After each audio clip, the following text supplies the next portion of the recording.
Hello, it is Saturday, and we find ourselves, as always, at the Lace Pillow. Now, I do need to point out that technically, pretty much as it's 11 o'clock-ish here in the UK, I have spent the best part of 8 hours already at a Lace Pillow today, because I was playing with the strip, and I got from about halfway, and I'm pretty much near the end now. I've got the last little blob at the bottom to do, and then the ground either side, and then it's done. And then I can attach it to the other ones that I made. And then I'll probably start another one, just in case, because, well, you never know, right? Because I've had an idea, and you know how my ideas work. I like to have a quick try with my ideas. So instead of overlapping them this time, I'm going to try manually butting them together. But I also want to do one where, even though I think it looks crap on the pillow because it flattened out the edges, I want to try a join as you go, because I really do honestly think that that should arguably be the best join. But gotta try it to find out, right? And although, as I said, when I tried it last time, it looked pretty cacky and it looked like it was flattening the curve, I do think that some of that could just be because it's on the pillow. Now, to a large extent, lace does not change when you take it off the pillow. But at the same time, it arguably can. So, it's got to be worth a try. I've got to satisfy my curiosity, because otherwise it will live in my head and I'll hate myself if it looks a bit naff on the pillow. But the moment I take it off and give it a bit of a tug kind of thing, if it suddenly looks good. So I do have to try that. And instead of, and I've got an idea of possibly what I did wrong last time because I didn't commit to memory. And there is something on my couch that keeps stabbing me in the leg. And I don't know what it is. I assume it's probably in my trousers, actually. But there's something that keeps kind of prickling. It's a bit like when you've been out in the garden and you've got a prickle and you can't find it because it's tiny, but at the same time it keeps quietly stabbing me, and it's been bugging me now for a little while because it's right in the back of my thigh at the top. So if you sit up and drew a line straight down from where the kind of your stomach meets your thigh when you sit up, so at an angle to where it would be, so it's below my butt by a couple of inches kind of thing, but I can't find anything, partly because it's difficult to get at, but it keeps stabbing me and it's really annoying. Anyway, we're not making lace, and you didn't come to hear about my poor wardrobe, so we are going to see what we can manage to do. I've got a drink. I've been researching things. So, for example, remember I was colouring sticks and I was getting a bit concerned because the colour rubs off. Well, I tried painting them with acrylic paint and rubbed it, and when it rubbed it, it kind of just makes it look dirty, which is kind of weird. I mean, it didn't stick at all. So, slightly disappointed because that could have been quite good. Because obviously paint, when, at least with this, when it rubs off in great clumps. It doesn't rub off in a fine dust that gets all over your fingers. So, I mean, if I rub this a lot with my fingers like this, I don't end up with marks on my fingers. I'm not going to do it because I'm about to handle my lace work. But if I do it to one of these, it does. But these do look absolutely phenomenal. So I have ordered some wood stain. Blackety black wood stain. It's not ebony black. It is black. So hopefully that will be black. And that's its name. Black. Sorry. Yeah, but it is. I.e. not, it should chain it properly black.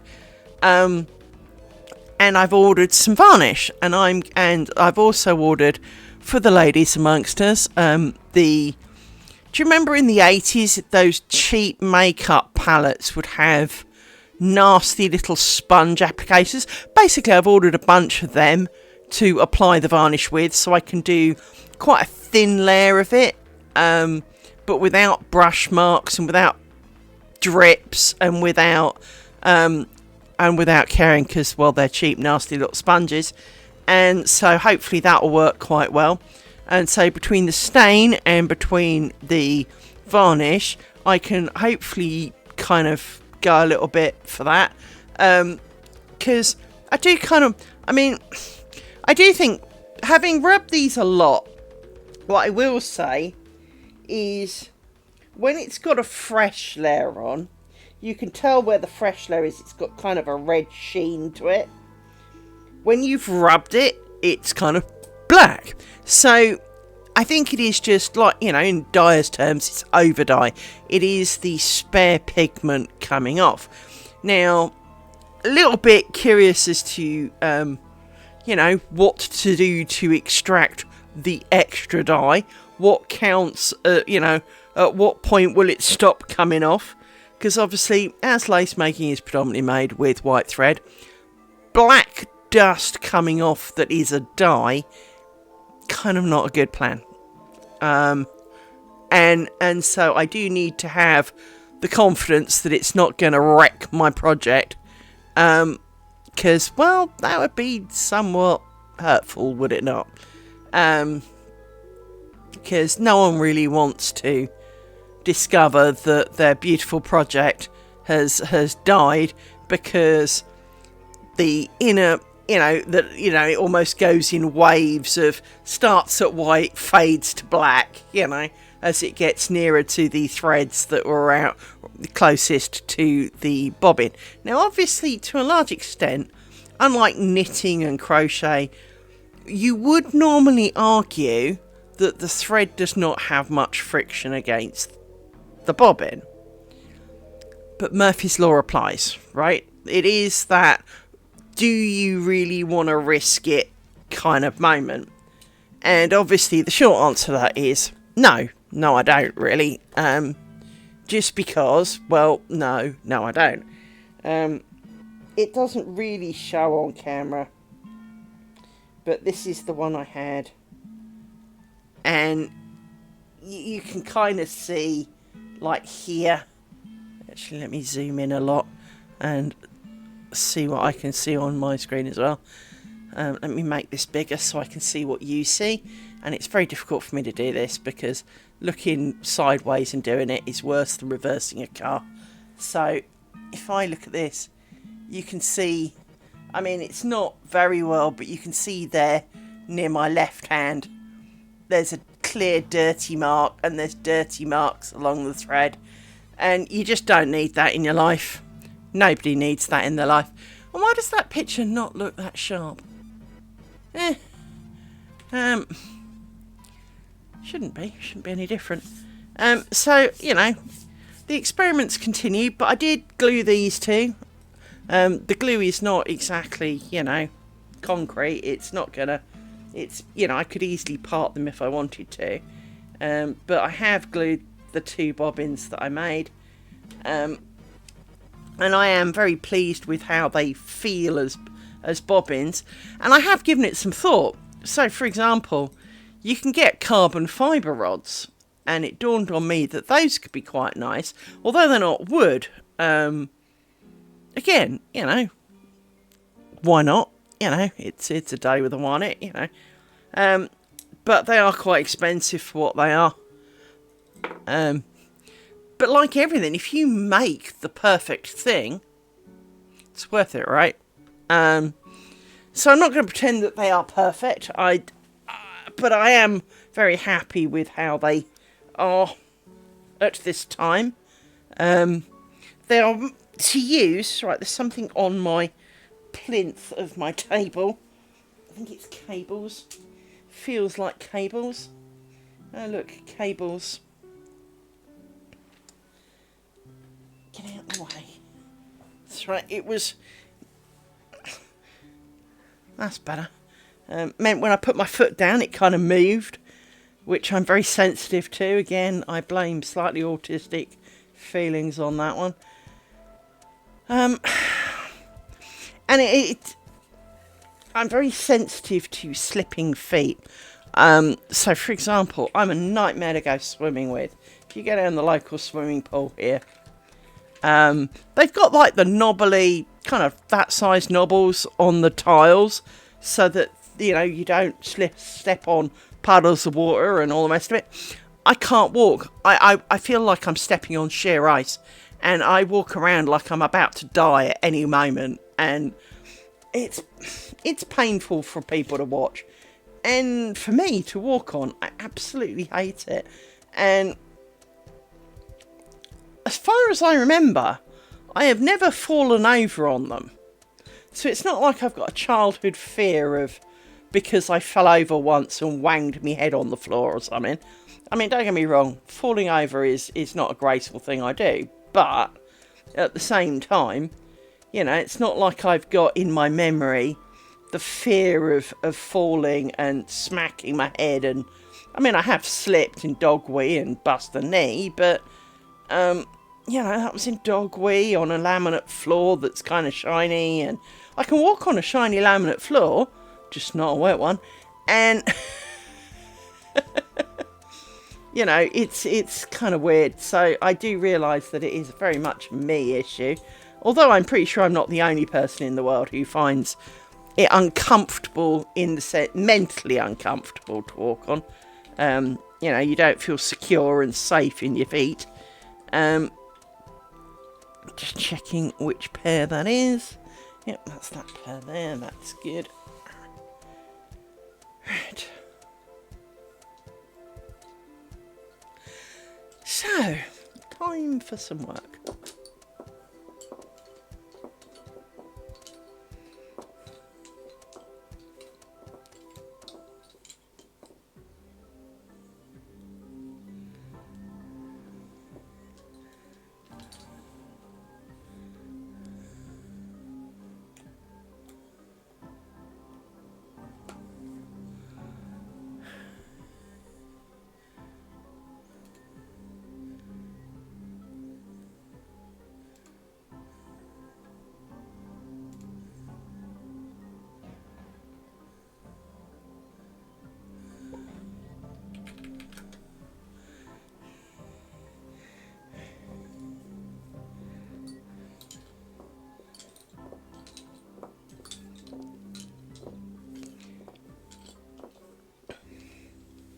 So how's everybody doing today? On this joyous Saturday evening. My internet, of course, did try and die earlier. What is prickling me? Must be something in my trousers. It's probably dog hair, but there's something trying to prickle me and I can't find it. I think there's a couple more, but the one on the back of my leg, obviously because I'm sitting down, is rather frustrating because, well, it's there all the time. It's like sitting on a pin that hasn't quite poked you, but you can feel kind of against you.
So I swear all I do is spend the day shortening wretched bobbins. And moaning that I itch.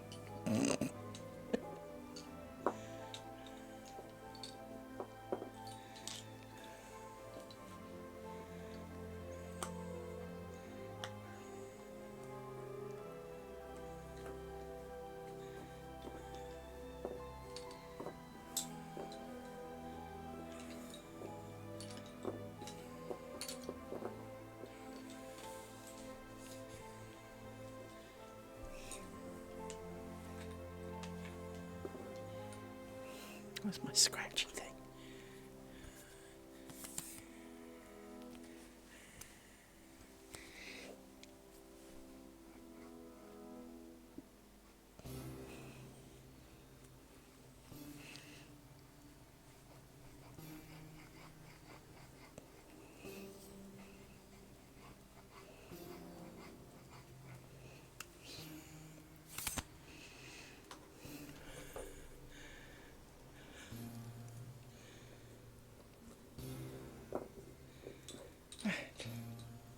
Shorten you.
If I'm sitting in your way, little one, you should have sat somewhere else.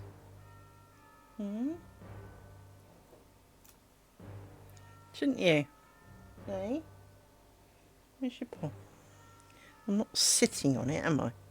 Am I sitting on your paw? I don't think so. No, I'm not. Not even close.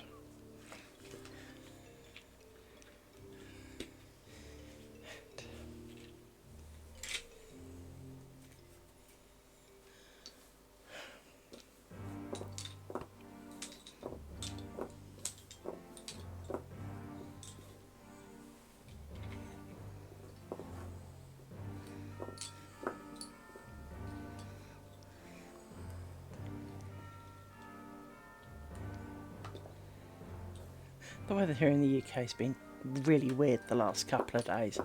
It gets kind of really warm, then really cold, then really warm, then really cold, and it makes no sense whatsoever because it's kind of coldest when the sun's out, warmest when it's not. So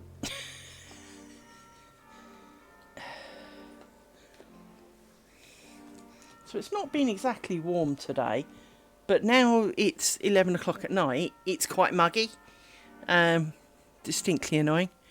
And I've got the fan on to help move it around a bit, so... Do you mind not kicking me when I'm holding a glass full of Coke?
Look how uneven all those bobbins are. And as I've said to you before, being even-ish, or at least even enough, is quite a key part of making lace. Now that's got too many twists on it. I can see that. Oh, stop itching, face. My face is itching. Or in fact, lots of me is itching. But as I said before, I think it's psychosomatic. A lot of it is. I get on stream and all I do is itch. But I can feel a clothes label digging in, which is really weird because this jumper doesn't really have one, nor does the top. But it feels like that kind of harsh corner of a clothes label. And my body is just kind of going nuts. As you can imagine, it is quite distracting because, of course, I've still got a sore toe. I've got the thing digging in the back of my leg. I've got this kind of feeling like there's a bad clothes label on the back of my jumper, and I know it hasn't got one. And it's just... 3, 4, 5, 6... It's just a bit much, you know?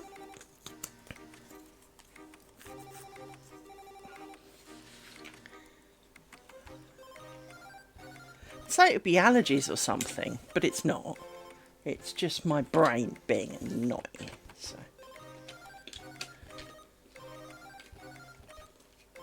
let's make you a bit longer. Because you've been annoying. You go in there. You're all kind of tangling up and going out of order because you can. Because some of you are hooked around there. So, more scratches required. Oh look, ads. Has it been half an hour already? Wow. So, let's move these around. This is going to have to move down again in a minute. Because we're going to need to get to the bottom of this. In fact, we shall do that kind of now. The more we think about it. Because once it's too late, it's kind of...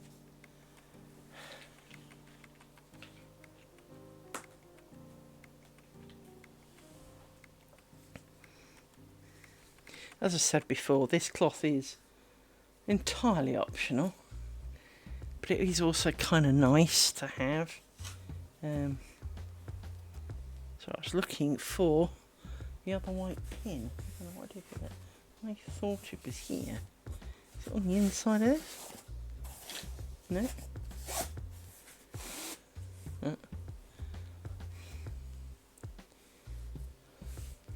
Don't need to pin it down. It just helps with the stopping things catching on it. So if you kind of do this and then tighten and put a pin in over here, the bobbins don't tend to catch on it quite as much because you push the pins down, and then you kind of tighten it again for the same reason, so that they can transfer over the top without just catching on the edge. Now part of that is because I folded it in half, but well, there's always going to be an edge for it to catch on. Right. I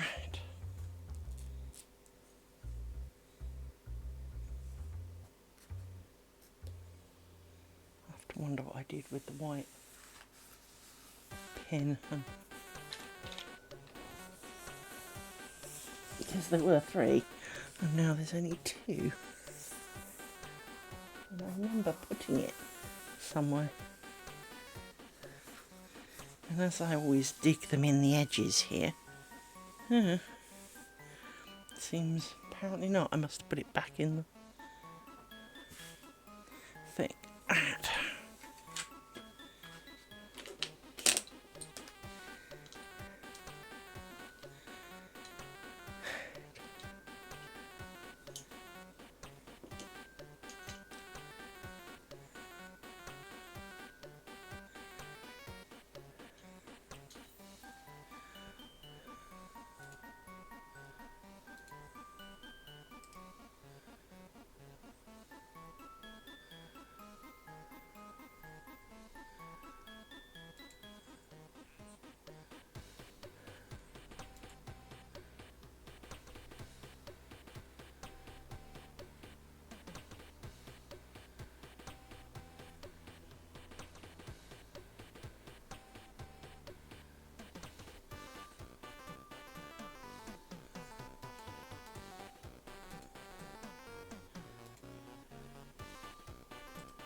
Hang on, I need to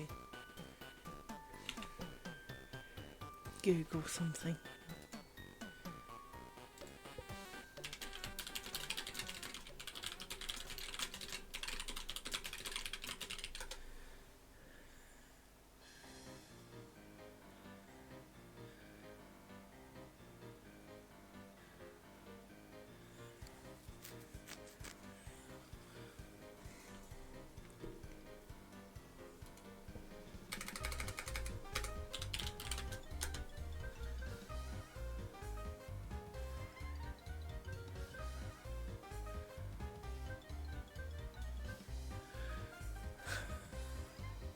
Okay.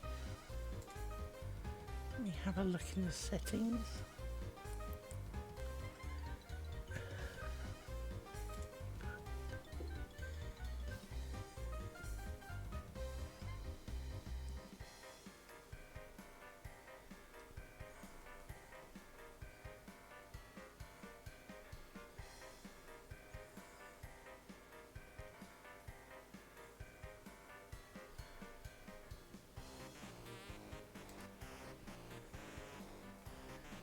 Looking for a setting.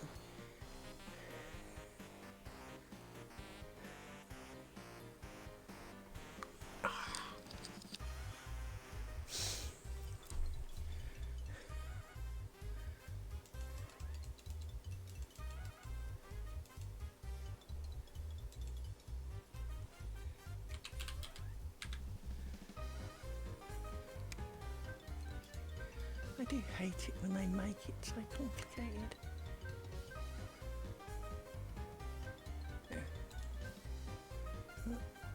Not quite to that, but it says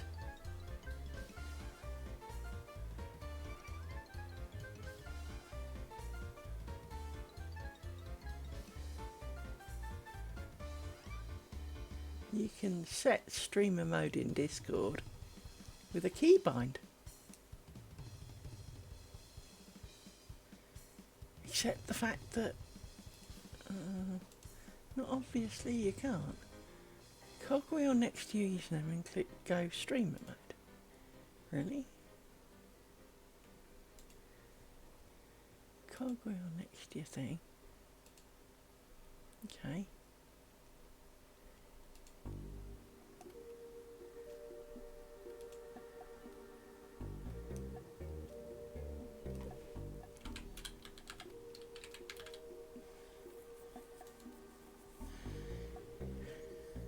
It says you can set the keyboard binding and keyboard settings, except no, you fucking can't. I've had a look through.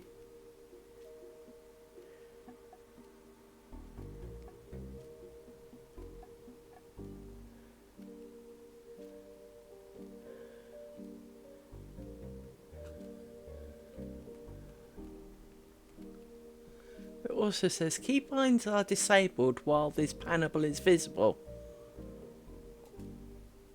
Well, that's nice of it, but I want to.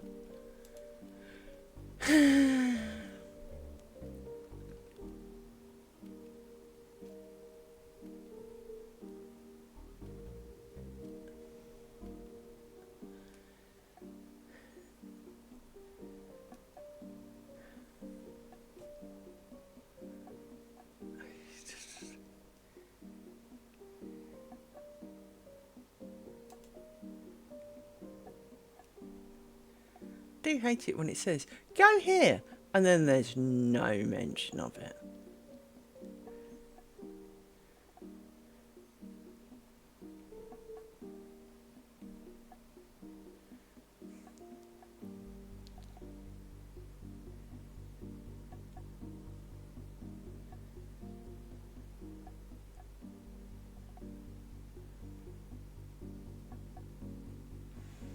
Literally not a single message of it.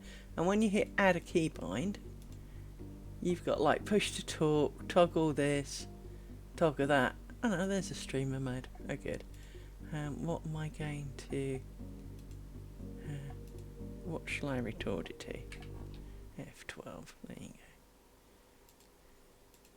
go. There we go. That's better. Because occasionally I've got OBS running and I don't want it in streamer mode, but then sometimes I do want it in streamer mode, and I can't get it to go back without going in again. So, right. There. Sorry about that. I was getting ping messages and they were beginning to annoy me. Right. And as we've already established, Liz's tolerances are small. And I've just realised I thought I moved this cloth down, but I haven't really. Let's deal with it when we get there then.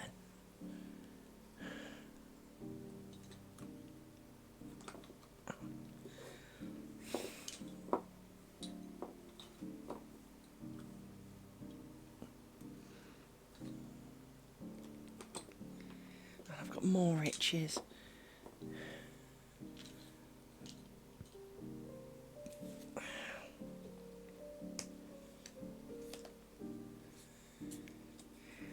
Let's take these pins out. There should be another one in here somewhere. Let's take you out. How did you get caught on my jumper? And I know it seems stupid that I'm wearing a jumper if I'm moaning that it's muggy, but I don't feel I've never been hugely comfortable with bare arms ever since my chemo, so.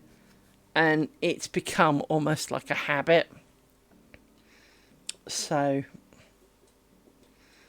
no bare arms is, unless it is monstrously hot. But with the fact that there's a fan on, means I've got to have my jumper on. So, pretty much unless I'm actively sweating, got to have a jumper on.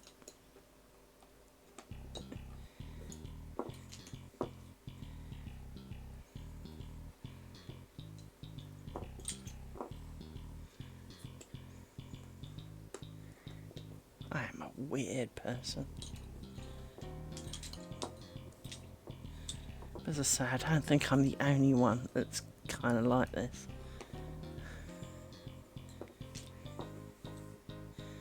I just might be one of the few people that will actually admit that I'm like this. I'm not saying everybody's like it, but I'm just going to say that I reckon there's quite a few people like me. Just most of them will keep it to themselves. Probably quite rightly too, but you know.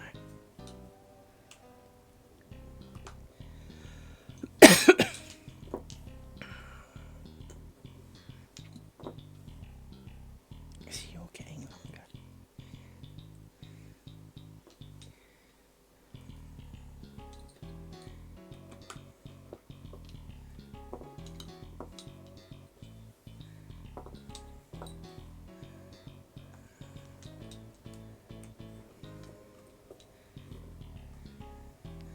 I felt you get longer too.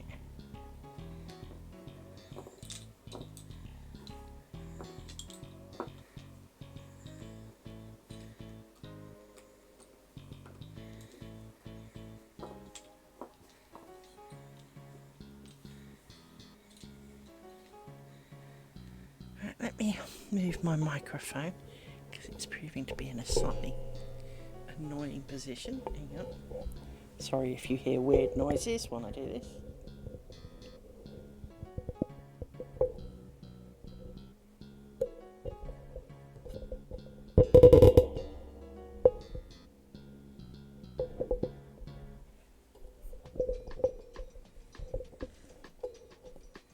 That should be a bit better. A bit more out. Not quite in my face, but hopefully still good.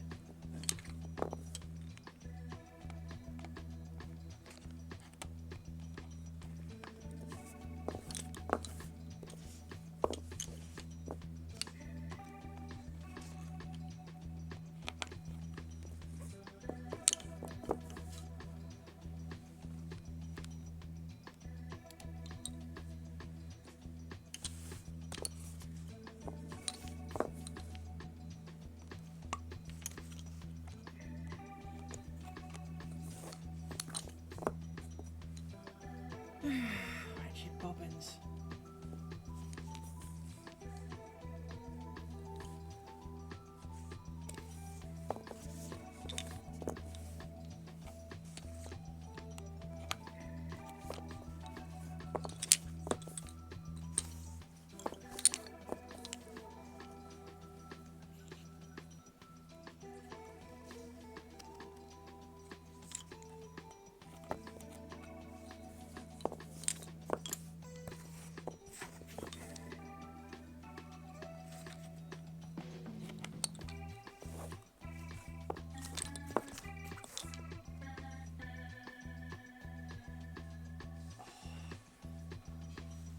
As you're all being so highly talkative, I'm going to put some noise on for my background.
Fold the end of the thread over so it's twice as fat and it looks like it'll be harder, but now you've got a harder end to poke through the eye of the needle. Works every time for me. Either that or lick it.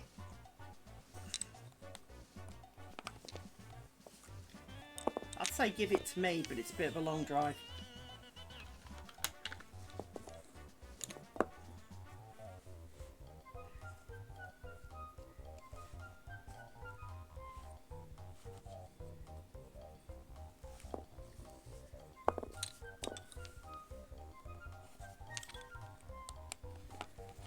Spambot. Yes. Hello, idiot Spambot who has come here to die. Yeah, there it is.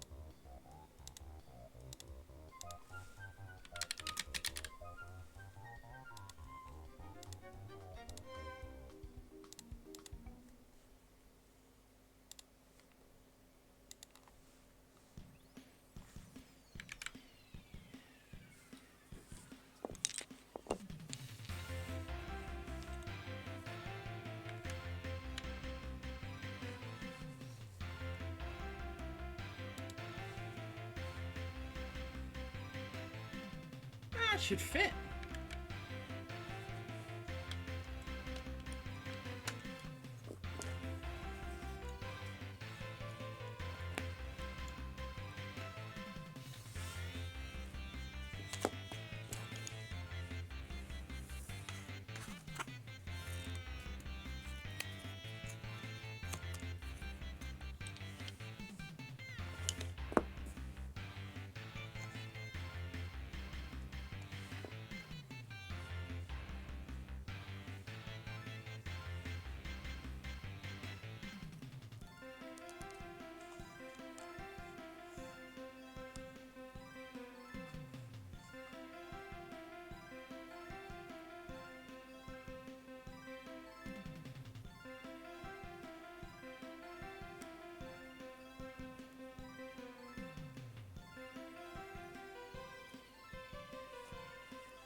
Yay! Yay!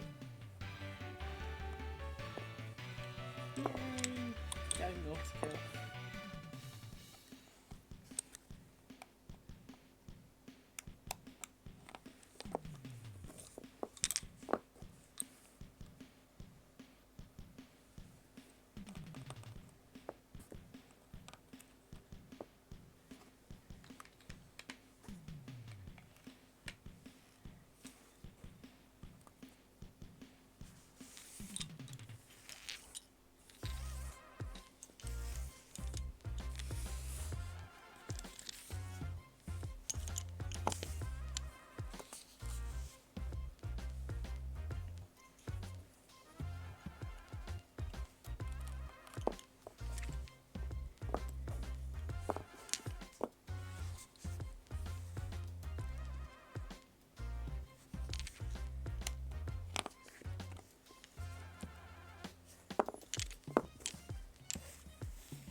Hang on, itchy ear.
Didn't work out. Turned out that was the last episode. Oh well. Arse. Yeah.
Oh, itches.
in there, that's why.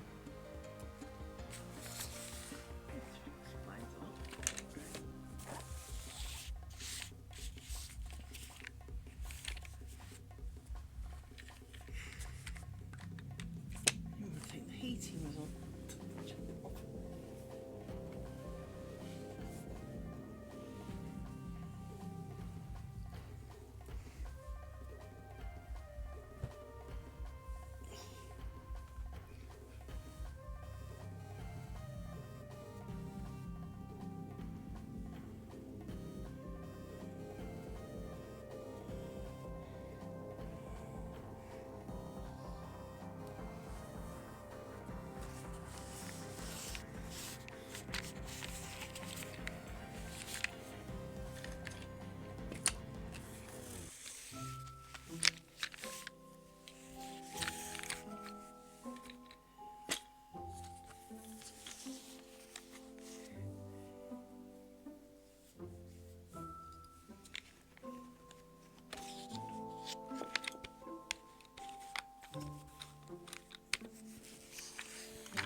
Ooh, well done.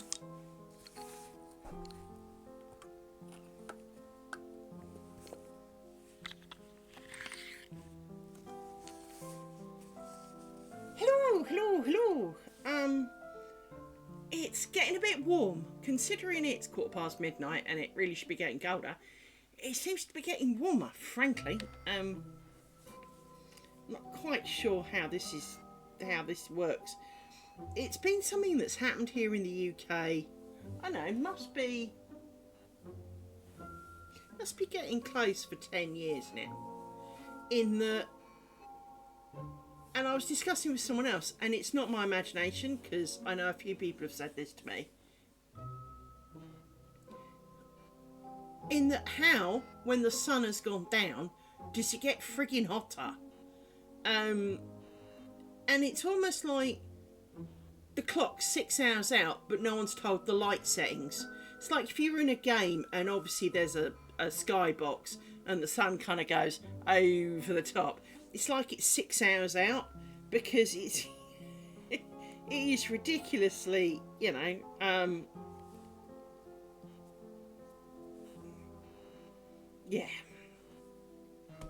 just kind of frustrating. And I don't know why it's this way either. There's no logic to it, if you know what I mean.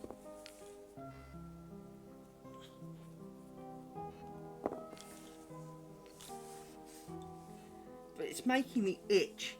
Now, last time I itched like this, it was because there were thunderflies. And thunderflies make me itch. But a lot. But I've just got the itches. Because, well, I've just got the itches, frankly.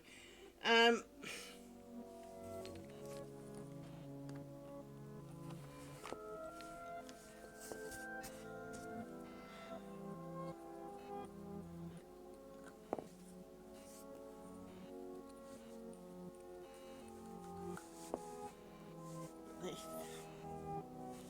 struggling with the constantly itching and concentrating, and then there's a prickle in my trousers. I know that, it seems a bit much, but it's like, if you've been out in we'll call it the wilds, walking, and you've brushed past like blackberry bushes and things with little mini spikies on, and so it's not big enough that there's a hunk of wood sticking out, but there's something that you can't quite see, but it's caught in your clothes, and so it prickles at you gently.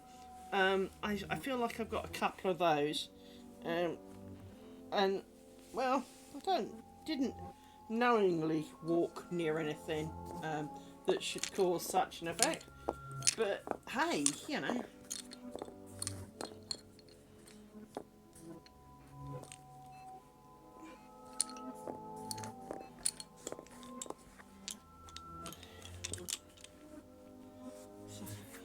I'm almost constantly scratching, which is proving really quite distracting with prickles and itches, and I'm going to need to do the big back scratchy thing.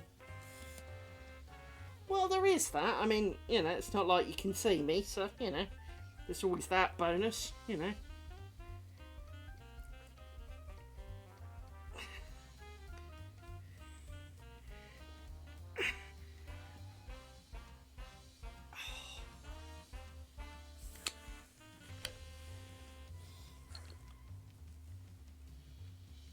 I could, but it's also it's 20 past midnight, and you know, can't be asked really. What I do need to do is this.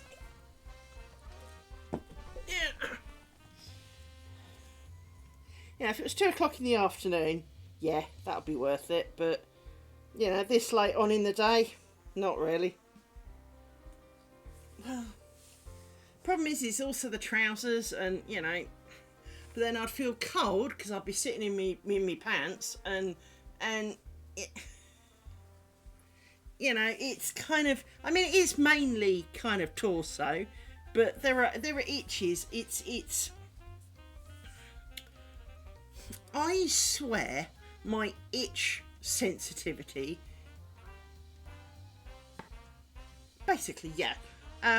I do swear, and I've known this for many years, that the itching factor that I have is proportional to how much brain cells I'm using. It's infuriating, but the more I need to think, the more I itch. And so, because I'm on stream, I'm constantly thinking of things, and as a result then, well, that's kind of, it means that I itch more when I'm on stream. It's the same when I get into a tough programming spot. If I get really frustrated with it, I'm almost at the get an axle grinder and go over my skin with it stage, you know. And it is, it's highly irritating in more ways than one, I'm sure you understand.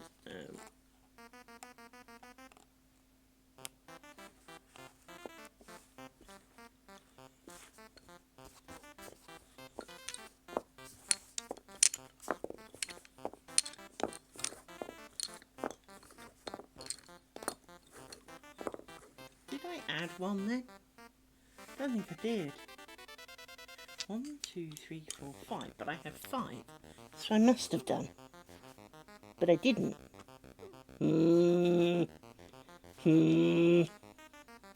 Yes, I did.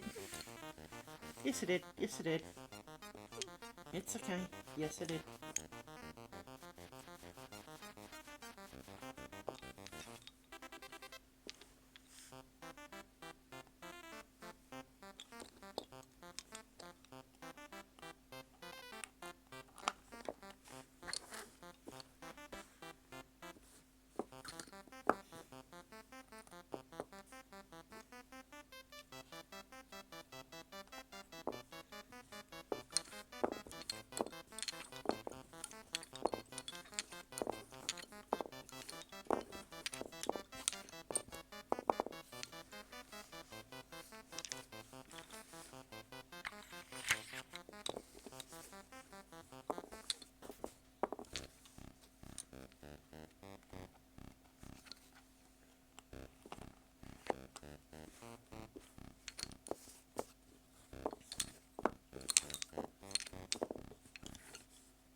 So what are you up to then? What are you up to today?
was going to show you guys.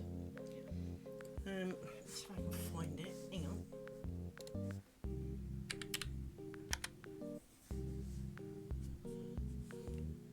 Now,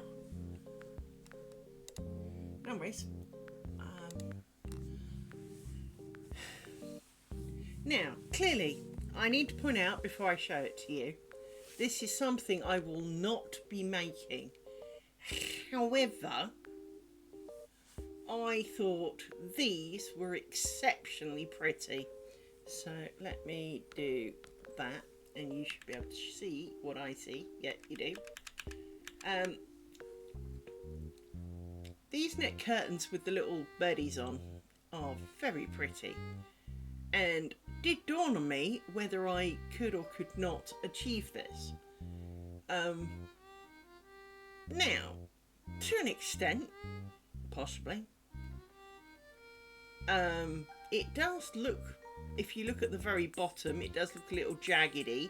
Now obviously there are ends, but I can almost see little tufts, so I do feel that there are there stands a chance that this was I'm not going to say handmade, but at least not entirely machine made.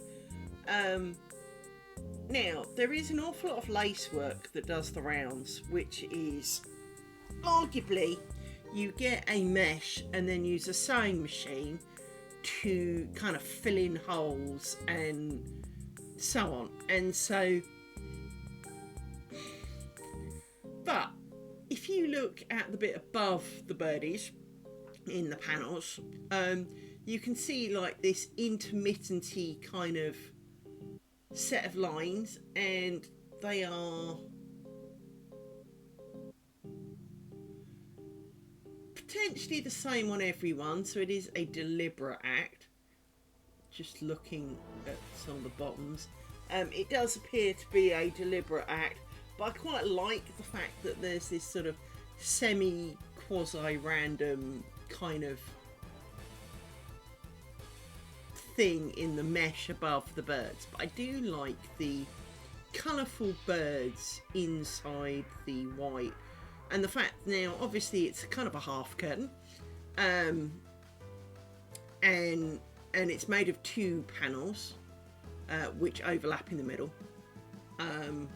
so they made strips of 3 panels twice, but it's also kind of affordable, although kind of expensive, but I do kind of like it. It is, and there, you know, if I show you this one, this is 1 panel, so I do kind of like it. I do like how it's turned out, but as I said, I won't be making this, but it is an interesting thought, doing something similar but different. I mean, to be honest, if I was putting those up in my windows, I'd be dead proud of myself. But I'm not 100% convinced this is I'm pretty sure it's not hand done. At the same time, you know, it's hard to tell. But, you know, if I look at this makes it look much more like the machine stuff, in that the mesh round the birdies, hang on, the thing I put in my ear has suddenly decided to go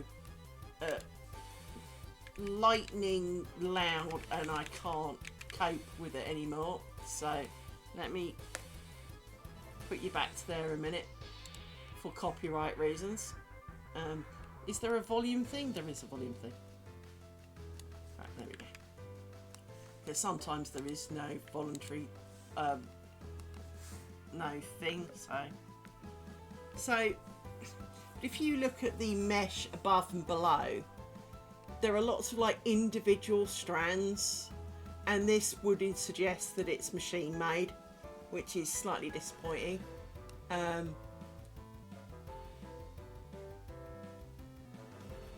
I mean, it'd be easy to do in a form of crochet, but at the same time, that would have its own complications.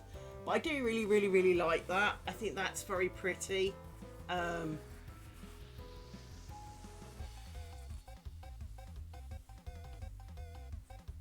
wish there were more of it, you know, so you could buy, you know, 3 windows worth or whatever. That'd be quite a nice idea. But yeah,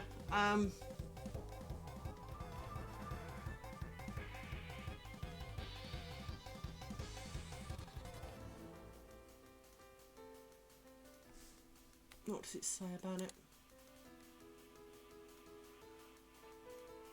See, they're only 24 inches wide, so you know they would work for a double window, but sorry, they're 24 inches long. Hang on. Yeah, they're only 16 inches wide, which means for a single window pane, bear in mind mine need to be 18 for the pane of glass, they're thinner than my windows. So from that point of view, 3 panes is too short or too thin, but they're in blocks of 3, so you know it's a shame that they are the size and shape that they are, but I did really like those. So there you go. I thought I'd share that with the world. I do like them, but they're just not entirely practical for what I'm doing. They don't fit my window. Well,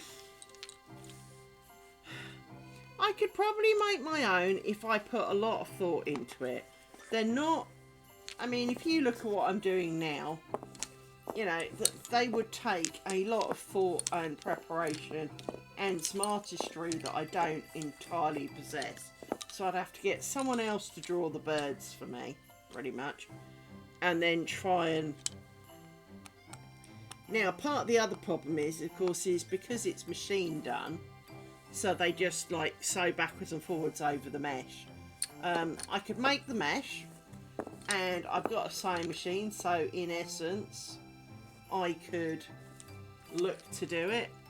But for the amount of effort to make the mesh, you know, if it didn't work very well, that's a lot of tears now, isn't it? You know, that's the kind of problem you always have, isn't it? Is if you're hand making it and it goes hideously wrong, it's the time and effort and of the piece that kind of stops you from trying. Because as we know, you know, making some mesh, arguably, that would be big enough for the above, you know, would be a long process. We know this from doing this. And I'd have to do it in one piece, so I'd have to do quite a lot of bobbins to make the mesh. And, you know, yes, you could potentially do some work so that some of the pattern is pre-made, so some of the white bits are pre-filled in and all the rest of it. But again, I'd need to sit down and draw it, and well, as we all know, Lace 8 and I have a little bit of a love-hate relationship.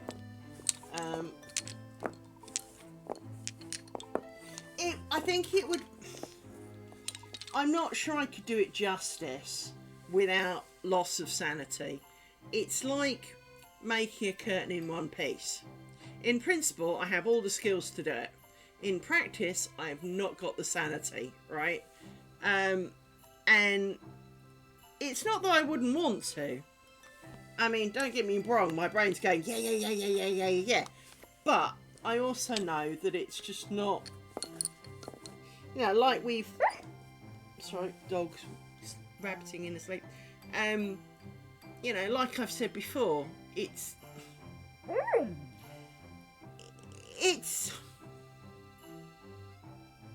None of the stitches are beyond me. Drawing out the birds and some of the other bits would be difficult for my limitations. Yeah. It's not practical, that's more accurate, in that it is feasible,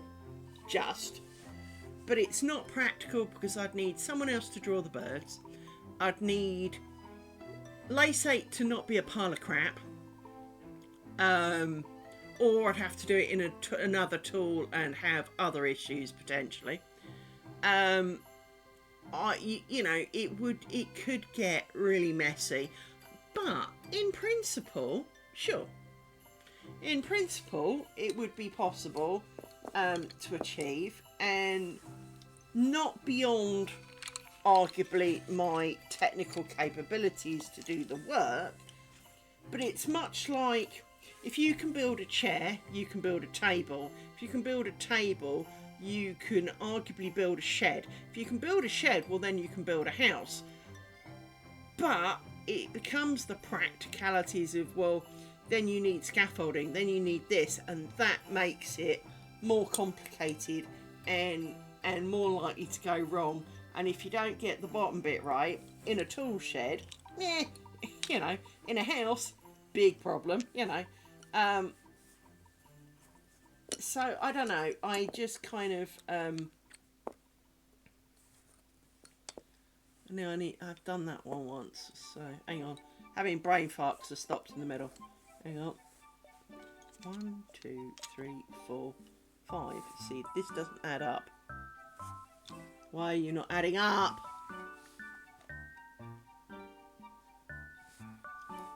It's not adding up, my people. Undo this. See, you are also here, but that makes 6. That's because you're not involved. 1, 2, 3, 4. No, that is right. That's right.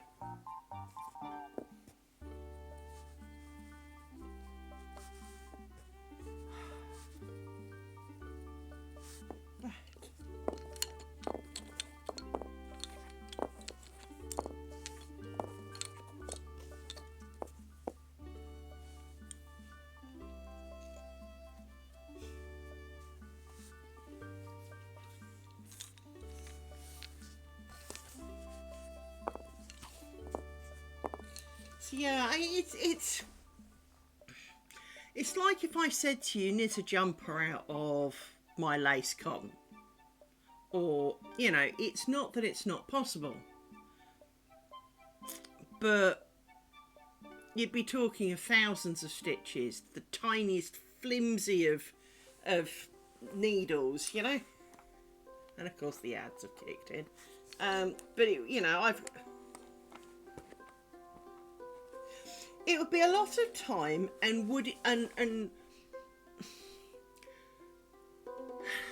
it's almost the would it be worth it? Because for the amount of time you would need to do it, you could have done so many other things, and it's not that you wouldn't appreciate, say, the beauty of the thing at the end of it.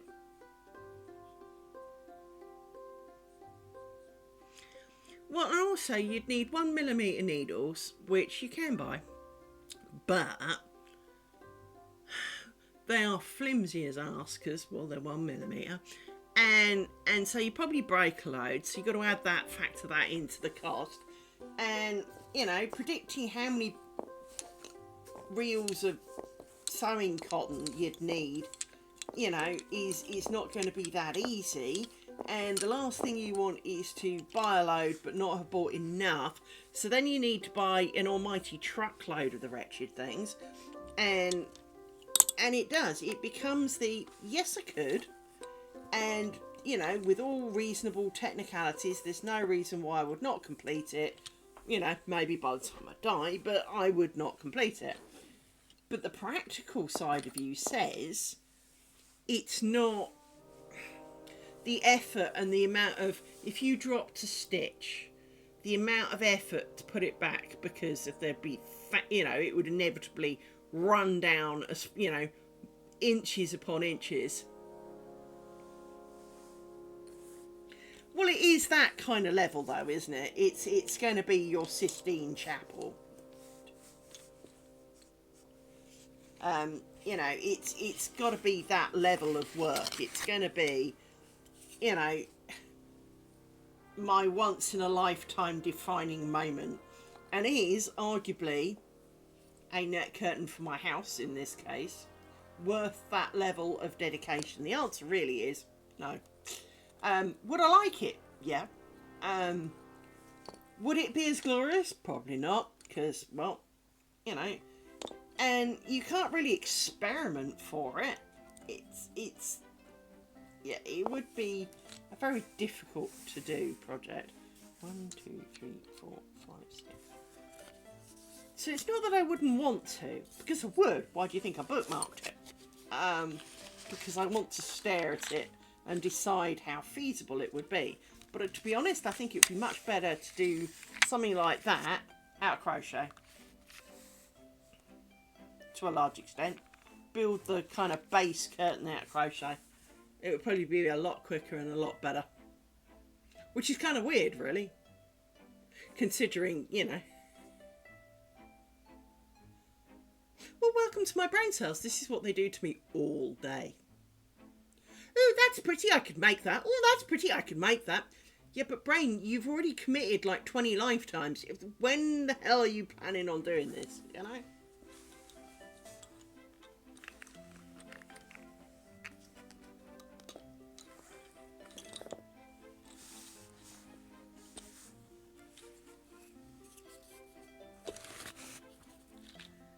See, this is why you pin this bloody lower sheet down, because it makes it very difficult.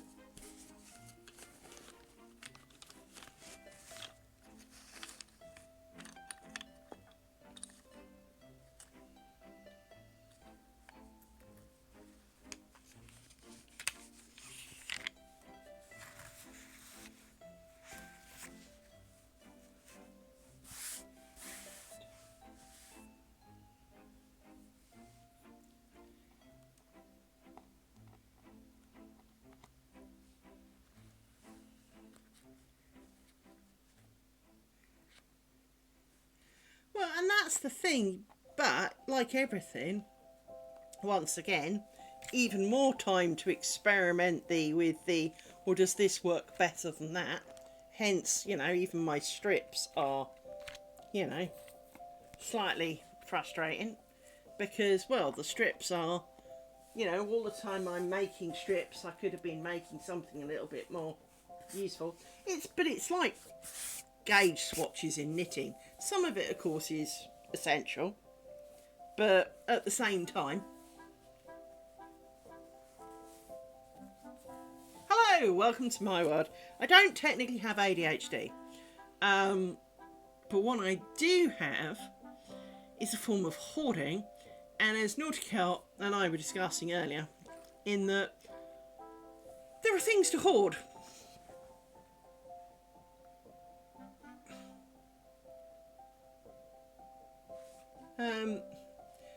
Do you crochet?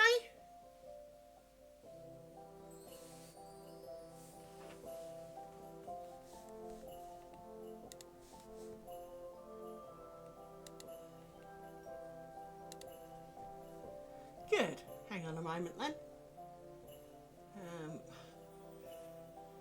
Where have my bookmarks gone? Fuck off with the AI. It looks like a bookmark thing.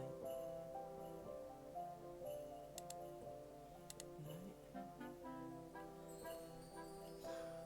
Why have they made finding where it's hidden your bookmarks so bloody difficult? There it is. Right.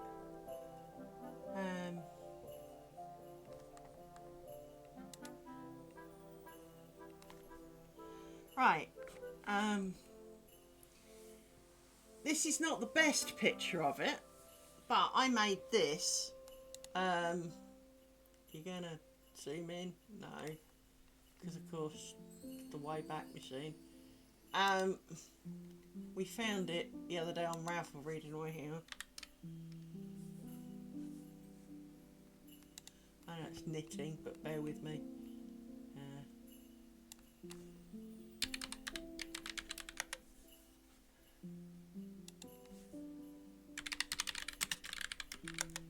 So, I made one, and it's cool. Hang on. This was how I found it. There we go. Right. This is a better picture of it. But if you made some of those squares coloured, or made a, bear in mind it's only fillet crochet, so you can very much turn that into a picture, and then maybe embroider or cross stitch on some of the picture afterwards. So you'd make like a silhouette and then cross stitch on the actual picture afterwards to make it a little bit more colourful. I made that top and I love that top. And yeah. Well, fillet crochet is the most easy piece of shit you ever wanted to do. Depending on scale and thread used. In my case, and in case of the above, yeah. So if you think of, let's say you chain 200, well, I think it has to be an odd number in the end, but let's say you chain 201 squares, right? Each square in your fillet is either double crochet, chain 1, double crochet, which gives you the box, and then the next one would be chain 1, double crochet to make box number 2, or where you do a chain to make it a filled in box, you do another double crochet.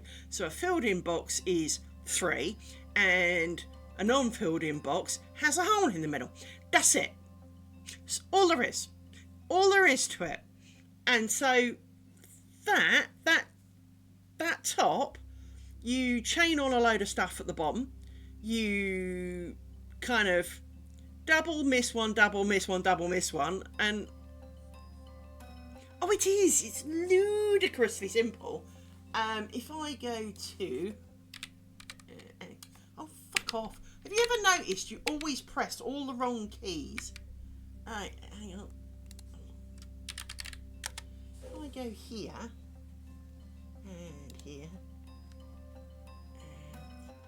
for whatever reason my DNS has been playing up the last couple of days, and everything just runs like a dog when it's got to look up something it didn't look up before. If I scroll down a bit, see, there's the one that I made. Look, see, look, see, you can see I made it.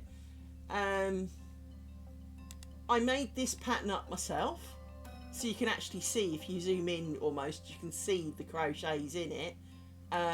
Those were I made for my dad. So look, it even says Summer Breeze from Coates and Clark, right? I'm not sure. It's going to be around about here somewhere. Revenge of the Jumper, no. Go for May.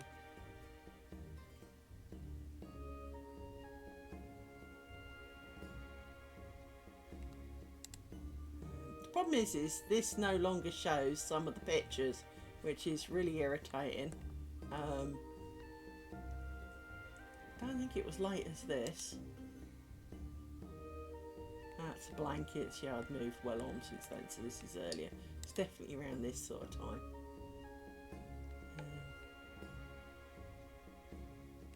I was making the blankets, so I think, to be honest, that's far too late.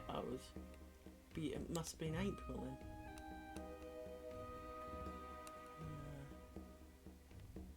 No, I don't suppose it's on the left here somewhere.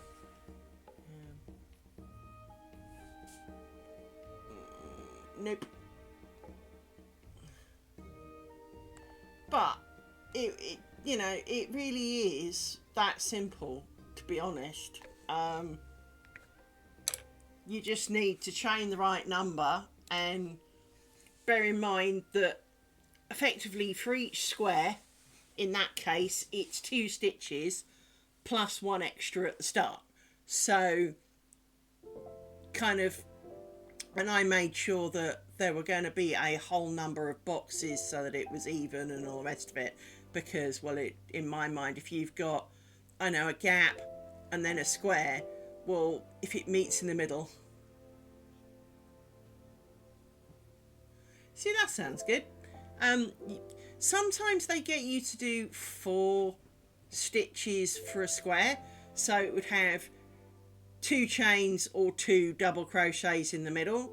But that's all the principle there is. Either fill a square or not. Now there are a couple of extra bits you can do. So if I actually go back, hang on. If I go back to it, hang on, I'll show you in a sec when I've gone back to it. If I show you this, which was the very, very, very, very first thing I ever did to crochet, as you can see, it was a fillet doily. Now,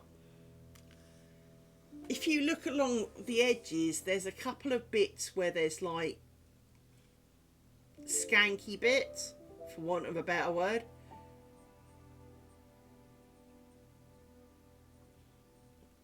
Well, again, if you think about it, it's you know, but you knit, right? You said you knitted. Well, if you think about how knitted charts work, where it shows what colour, what square, you're making squares here. So all the fillet charts really shows you is, are you doing a double crochet, say, in the middle, or not? And that's it. You make the squares with however many stitches that it tells you should make for a square. And, well, you either fill them in or you don't, according to the pattern. So you can very much use... I used to use Microsoft Paint. Let me show you what I mean. Hang on. I don't know if the current Microsoft Paint lets you zoom in enough to do it. It might do. It's a bit smaller than I'd like. Don't suppose it's going to let me. It used to have the option to do pixels. Thank you for farting at me, Jog. I really appreciated that. Yeah, it used to be able to do, so let me show you this, hang on. So, this used to have the option of doing pixels, but bigger. So you used to be able to view it as pixels in previous incarnations, and they seem to have eaten that option. There used to be, like, when you zoomed in enough, there used to be a pixel editor in it, but you can make yourself, you know, a fillet crochet. She says missing. I've got terrible hand-to-eye coordination when it comes to precision on a computer, but you could sit there working out. To be honest, I'd use a cross stitch pattern, which is what I usually do. So if you hang on a sec, let me go. I don't have a cross stitch pattern usually up here, but let me open this and it's going to whine that it wants to update. I know it is. For Christ's sake, just open.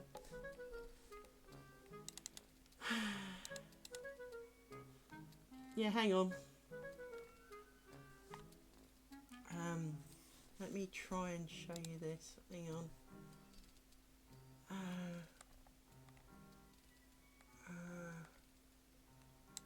There you go. Let's edit that. Change that. Get that. Okay. Stick that on. Right. So this, what I would normally do is I would use something like this, and then I go, right, so let's say I'm making, you know, if I was going to make it so that these are outside the edges, so I was going to fill in the 4 squares in between, and I was going to make, I know, bear in mind I have no artistic talent, but if I was going to do like, actually, I've already changed my mind. Stop beeping at me, stupid computer. If I was going to do this, you'll see why I want it to be wider. But then you kind of, I don't know, you'll see what I'm making in a minute. It will make more sense. So he's got body, and then he's got legs, like this, right? This is kind of my... But now, that's a fillet crochet pattern. So, to cast this on, we know it's 20 squares wide, because each of these big squares are 10. So I would need 41 chain stitches in my thing. I know it's... And I could now make that fairly quickly. Because I look at the pattern and I know which side I'm on, because, well, A, it's symmetrical, but B, you know, keep an eye on, you know, mark one side that is as the, so that it, so you know which it is. But this system, and just to flag how great this is here, you can export it as instructions for crochet. So you can do left to right, then right to left, or you can keep going right to left. So it will say, do so many of this, do so many of that. So it will actually make you a written pattern from it. And you know why it does that? Because I asked him. And hence I use this for all sorts of things. But basically all you need is a pixel editor. But I got him to put into this the option to print out patterns, but you can then, so for example, if I do export and I go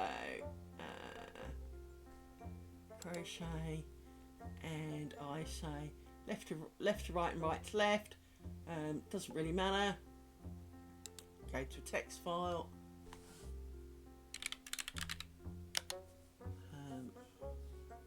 so if I open that in Notepad, it says starting at the top, now working towards the bottom. Now obviously that's kind of the wrong way around, but technically it doesn't matter which way around you do it. 22, now obviously bear in mind these would be squares. You need to ignore some of it because of course I need to do that, hang on, let me remove, let me put these squares in here as a corner piece so that it knows to kind of keep them, so to make it 20 stitches wide, and do that again, hang on, export to thing, left and then top to bottom, bottom to top, left to right, right to left, left to right to left, left to right, there we go. So if I do that, save, and so there it says at the bottom row, it tells me to do a bot, and it then tells me to skip 18 and do another one. It tells me each of the block numbers. So, or I know you can't see it, you might have to just believe me for that one, but it will print out your pattern for you, and it can export it in a way that means that you have full visibility and you can follow a written pattern version of it. So Win Stitch for the win. Let me get you the link for that, hang on.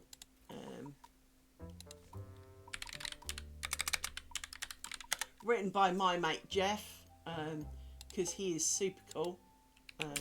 He saved my sanity, frankly. My mother took me to the Arts and Crafts exhibition at Earl's Court one year, and well, it was supposed to be arts and crafts. 99.9% of stalls were cross-stitch related. I didn't and still would not arguably class myself as a cross-stitch lover. And so my mother's dragging me around, she's looking at patterns, and I'm kind of doing the child, oh fuck this. Bear in mind, I need to point out, I think I was 16 at the time. And I saw dude with computer, and I'm like, yo dude, you've got a computer, what are you doing? And he was writing a program, and I'm like, hey, you're using Delphi? And he's like, yes, I am. Why, yes, madam, I am. So I stayed there while she bored herself by walking around a lot. And I must have spent 3 hours talking to him, because obviously most people talk to him about cross-stitch. And I was talking to him about how to speed it up, and, you know, the problems he was having with the code. And he loved it, and we've stayed in touch ever since. That's got to be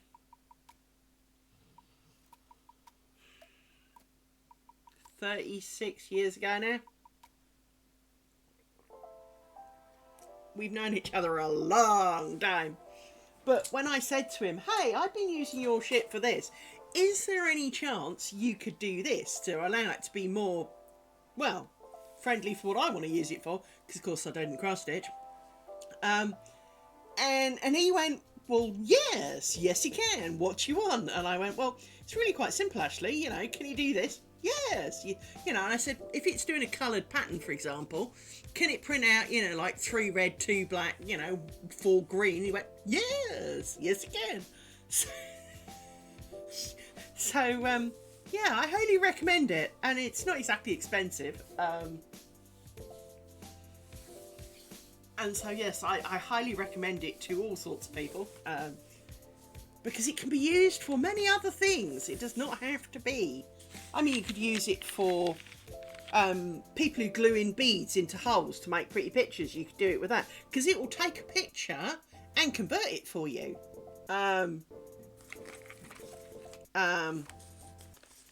Which I find wholly wonderful. Because that is you know, something that you can do. So if you've got a cartoon or whatever you wanted to convert into a knitting pattern or a crochet pattern or a cross stitch pattern or frankly pretty much anything, you can kind of do quite a lot of that using that. So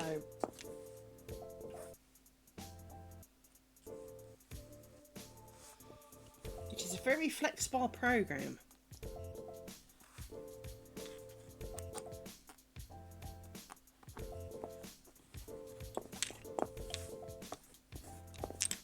Highly recommended.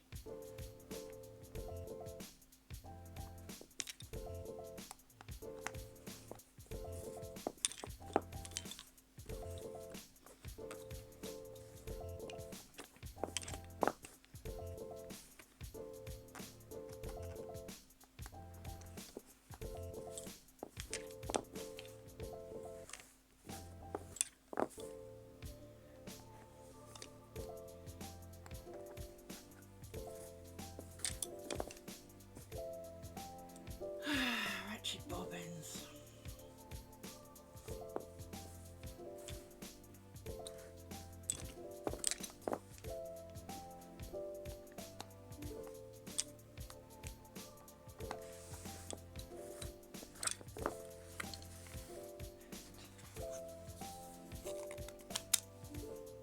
I've also nearly finished the strip that I was making as one of my test pieces. So,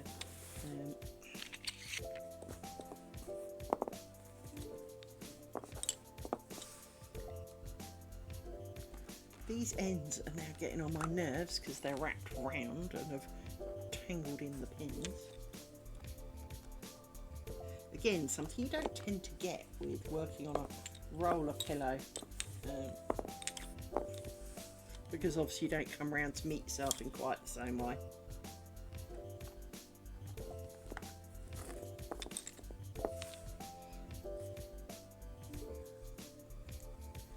But what I would want to do with the strips when I come to make my actual strip for a curtain is I would want to make a metre, well basically a metre long thing, but obviously it's got to be made out of tessellated pieces. Itch. And that I have not done that with lace 8 yet, and I'm not entirely looking forward to that. Because there doesn't seem to be a way to it to say overlap the bottom of one piece onto the next page by so much, so that you can feel confident that you can line them up neatly.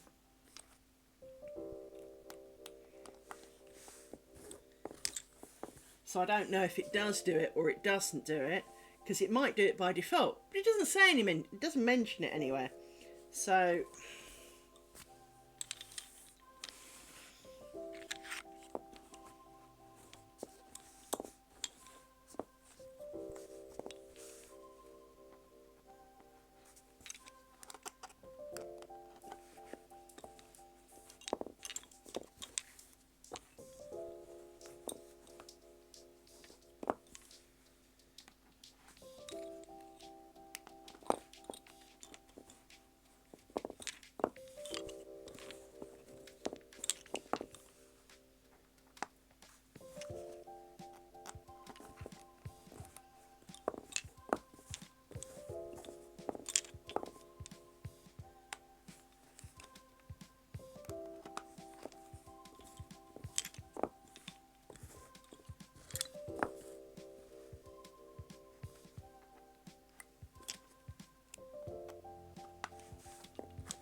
Wind's picking up.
That's irritating. There's something really skanky going on here. Don't know if you can see this very well. Let's try the old zoom in technique. But there's something really wrong here.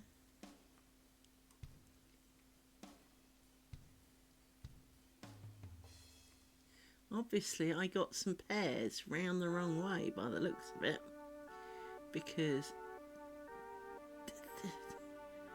I'm not quite sure what's gone on, but that's a serious fuck up. Yeah, too late now.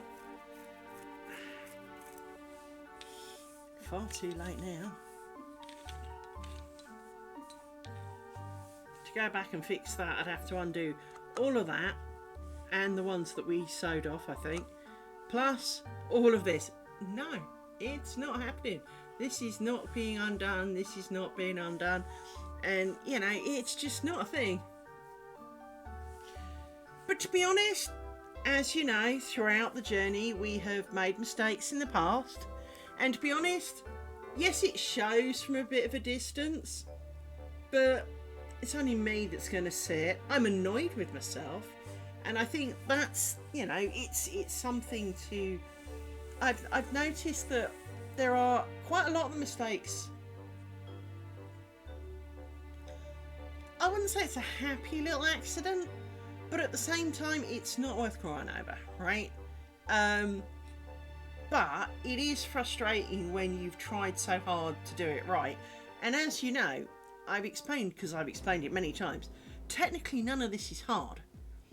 But for some reason, it is very difficult to be reliable at it. It is...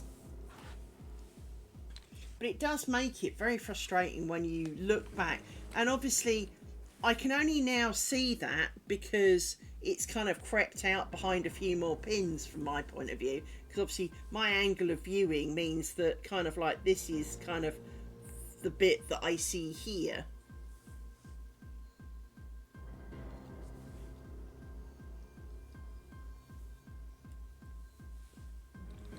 Well, I quite like the Japanese one, where if you've got, you know, if you crack a vase or whatever, instead of trying to hide it, you celebrate it. Now, I'm not going to say it's that level of needs celebrating, but you know, instead of trying to glue it together and smear over the edge to try and mask the edge, you fill it in with big gold leafy chunks of glue so it stands out because it's its history. And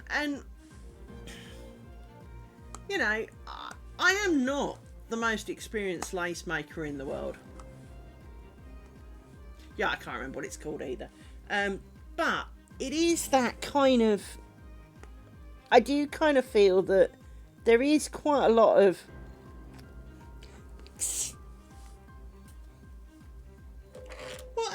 thing. We all make mistakes. And admitting that it's a mistake is one thing, right? And it is a worthwhile thing to do. To admit that you have made the mistake and that, you know, this is what you should have done.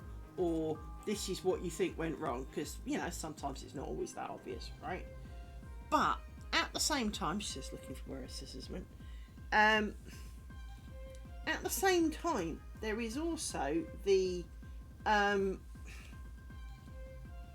if you don't admit that you can make mistakes, if if you think you're perfect, Elon Musk, and all of that kind of moment,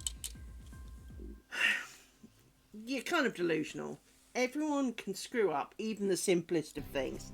And I'm going to sew these off because it is a good thing to do. Now, need a pin.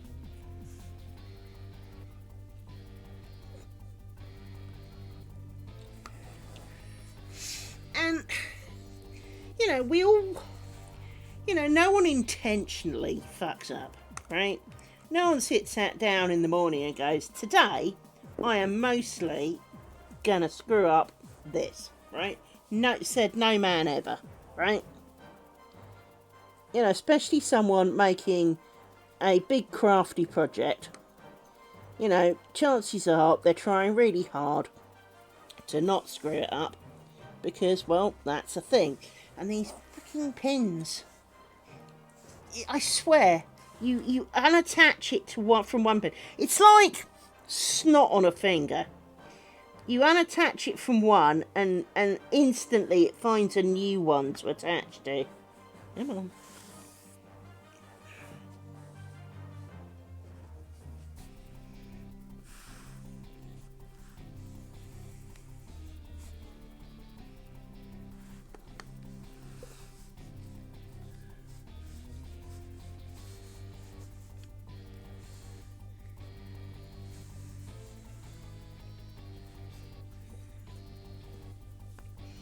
Yeah, the thread and pins. What a terrible combination.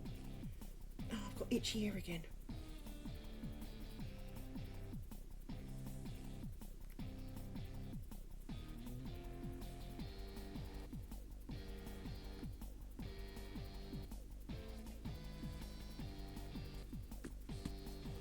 Where did the pin go?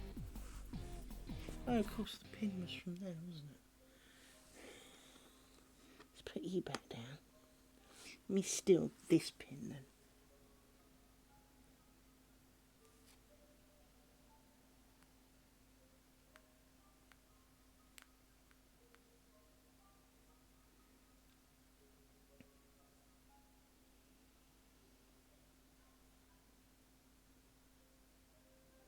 Not sure what this little hole is for, but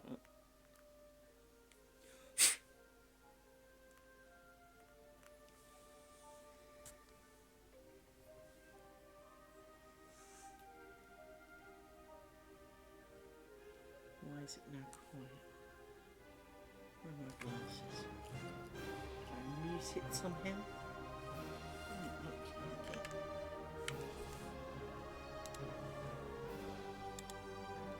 I managed to press pause, that's what I did. Because I have eczema in my ears,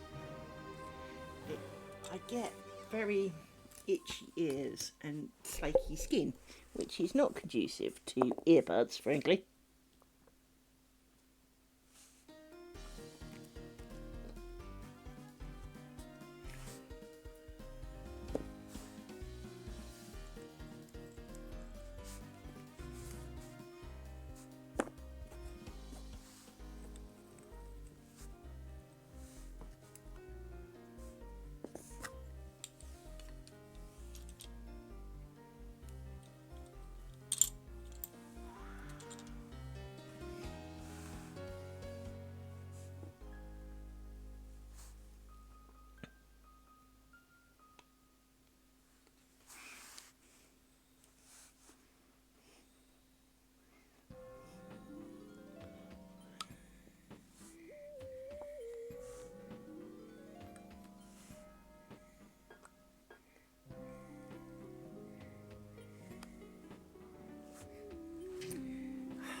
Now yes, I could sew those in, but just in case, I'm not going to.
Thank you for the follow. Welcome to the Nut House.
Two are getting longer and longer, even though I want them to be longer when I sew them off.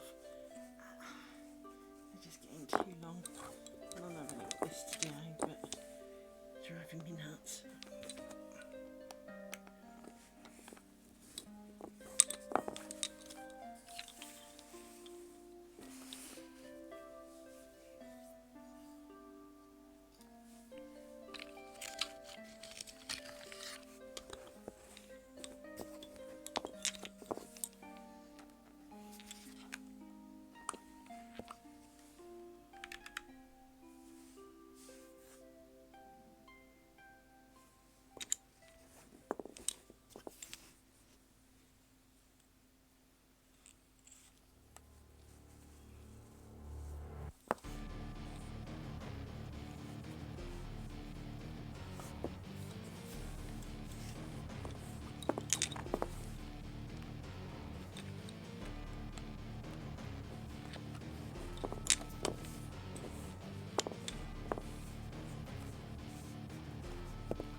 thank you.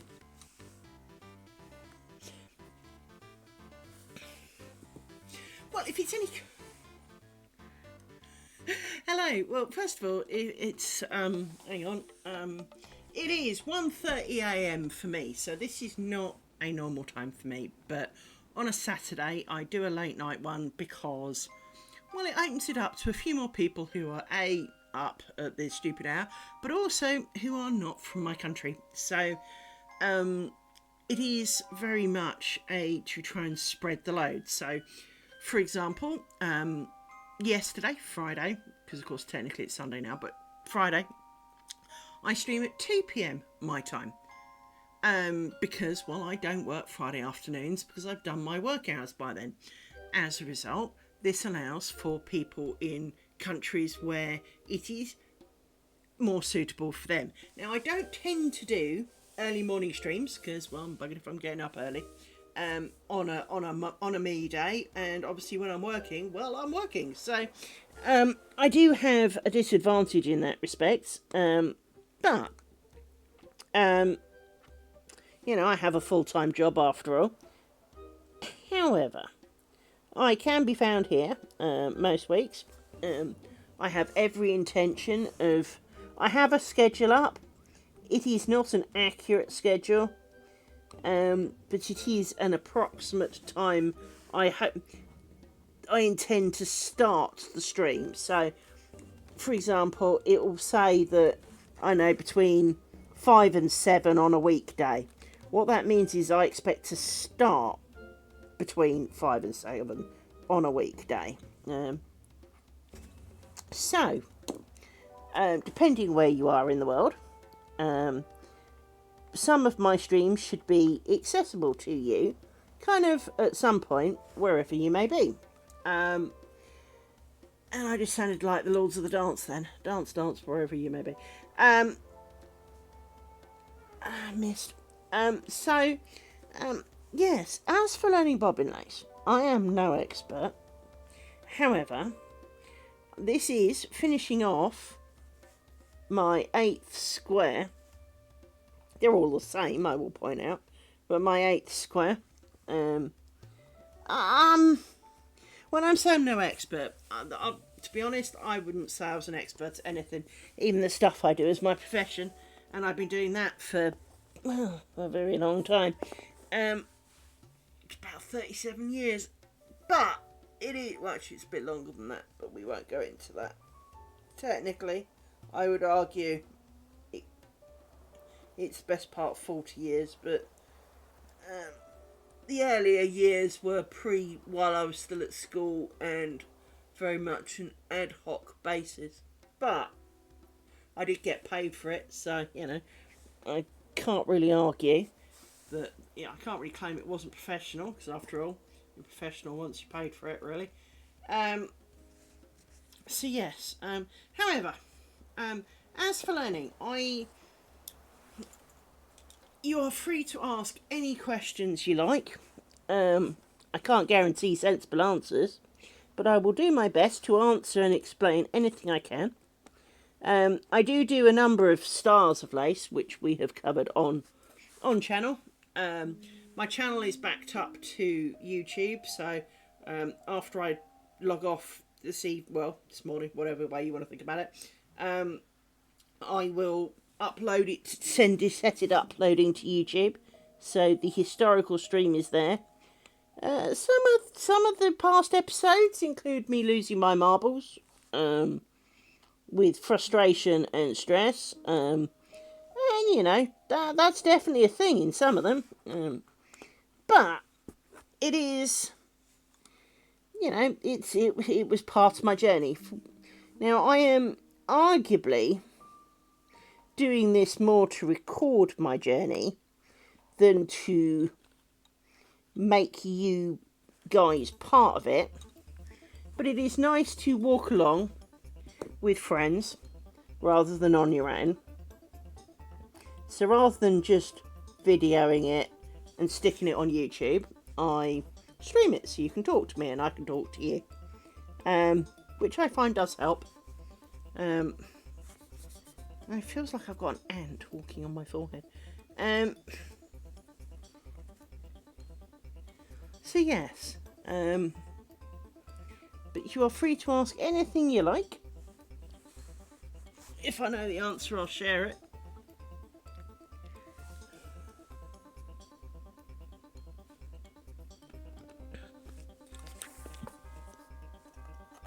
Finishing is not my strong point, I need to point out. Doing, I'm good enough at doing, except for the occasional mistake. But finishing is something I seem to suck at a bit more.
these ones. It's not invisible. Now, it depends.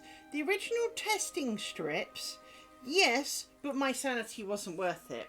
So I made these strips, and as you can see, there's like a bold line down it. This is arguably, the closer you get, the more invisible it looks. But the bold line is very much, as the knitters amongst us would say, in pattern, right?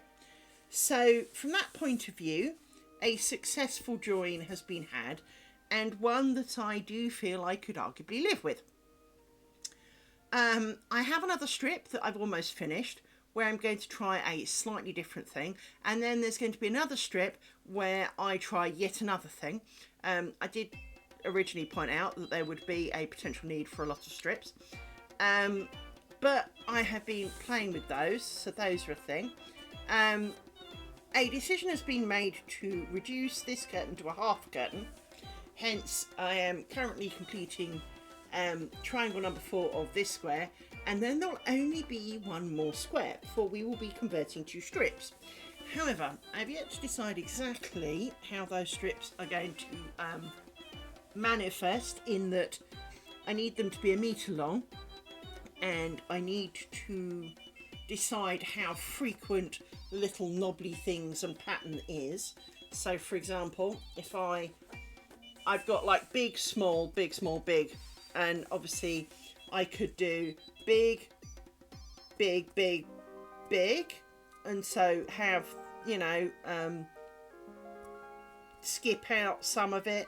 But I'm trying to, the problem is, like everything is, what looks good in a smaller scale might not look so good on a bigger scale. It might look a bit busy. But to be honest, things I know that are definitely staying are the kind of snags. If you need to know where I'm a snake comes from, Google I'm a snake on YouTube, search on YouTube for it, and if you see some kind of 90s guy with a snake hat thing that he's kind of made Blue Peter style, that's the one. There's about 1 minute and 30 seconds of it. I'm a snake. It will make more sense, but I can't help but think of that every time I do this.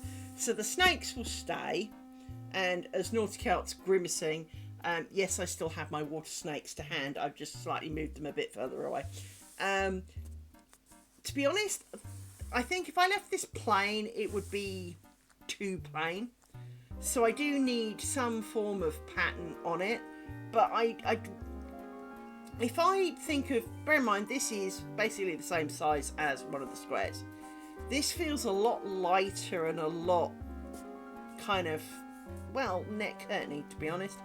And these take me a month. This took me 2 weeks. Now, part of that is because I was doing it off stream, but it does grow quite a bit quicker, for the most part. It's also a lot less bobbin faff and a lot less picking of threads out of needles, because you start and you work your way down. And although you kind of maybe go, you start here and you go down like this, and then you have to leave this bit, but you need some of these, and then you do this bit, and then you do kind of this bit, and then maybe you do some of this bit, so it ends up as a point. You know, but you've always kind of, whereas with this, you know, while I have that, it's not straight on to me, whereas in this is always straight on to me. While the angles are arguably the same, I grow going down, I get to the fat, and then I start getting thin again. This, once you've got to here, well, it doesn't get any bigger, but it also doesn't get any thinner. So you don't have, well, I only need these bobbins, but also, while there are chunks in my terms, so, you know, like this cloth bit's a chunk, this rose ground's a chunk, this cloth bit's a chunk, this ground is a chunk, there are a lot less chunks. This one is continuous throughout the whole length. So it's only really stopping and starting for the blobs in the middle. And I need to decide how I'm doing the blobs in the middle. Some of them appeal to me a little bit more than others. So for example, these little ones, I definitely prefer the proper spiders. These big ones, I don't like the big ones. Didn't like how this one turned out so much. Did kind of like how this one worked out. Got to remember what the hell I did for that. This I kind of like. I didn't originally, but I do kind of like the fact that it's I do kind of like it. Another thing I could have done would be some honeycomb stitch. So I need to do a bit more thinking and a bit more thought behind how that's going to turn out in the long run. On my current strip, because I'm nearly at the bottom of strip number 3, I have put a rose ground in towards one edge because, well, obviously haven't got the pinholes in some of these bigger spiders to do it. So I put a rose ground in to see how that fits, because maybe having little tiny rose grounds here will be good. Maybe reduce these down then to slightly smaller ones. But there are so many choices, and obviously it is just that whole kind of, I've got to think it out. Now, one thing I have thought of doing is making them from the bottom up, and the reason for that would be I could make V shapes for the bottom, so I could have a zigzaggy bottom, but I don't think that's really what I'm going for, because my original plan is that both ends will be clipped in. I know you can't really see the bottom hand, but there you go. So both ends would be clipped in so that this is kind of flat against the window, because I don't like my curtains when they've kind of got ruffles in, because if I do this with it, for example, if I kind of try and ruffle it up a little bit, this second one doesn't want to ruffle, darn you, ruffle. Well, you put loads of effort into making a pretty pattern and now you can't really see it. So I want to be able to see the pattern that I spent hours, months making, so I want it to be flat. I want my net curtain flat. Which also means I don't have to make it 3 times as long, which is the apparent de rigueur amount of wave you allow in your net curtains. So I do think flat is quite nice. They do sit rather nice and flat, and they're quite light. I mean, if you compare it, hang on, if I grab a square, a completed square, if I move this out of the way, if I put the two next to each other and scroll down slightly, there you go, right, so they're almost the same size. I mean, if I put one over the other, one's slightly taller, one's slightly wider, but they basically occupy the same amount of volume. This looks a lot denser. If you look, the blue doesn't really show through this very much. Because it's a slightly thicker strain. Very only slightly. I mean, I think this is a 40, this is a 50. I mean, it's not a lot. But I do like the bit more airiness of this. I like the fact that the join is not going to have, I mean, it's a straight line, but it now looks like part of the pattern, whereas this join will look like I have joined squares together. Not that that's a bad thing, please understand, that's not a bad thing.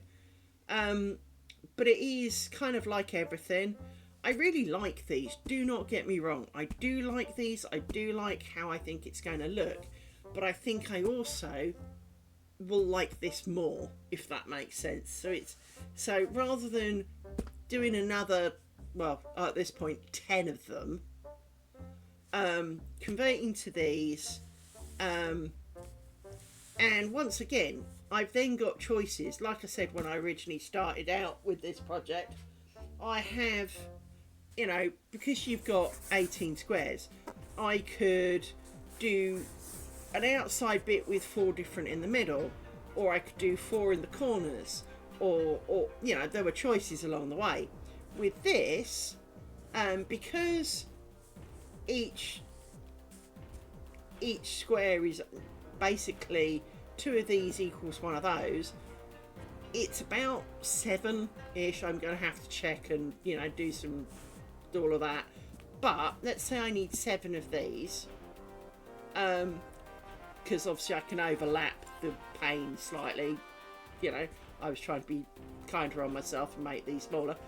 But, you know, if I need, say, 7 of these, well, I can do A, B, A, B and have alternating strips, or I can do 4, 3, 2, 1, 2, 3, 4 and have completely different strips. So I can do like 2 meters of one pattern and then never touch it again.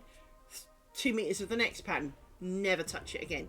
So I have a lot of choices and potentially a fair bit of time to work it out.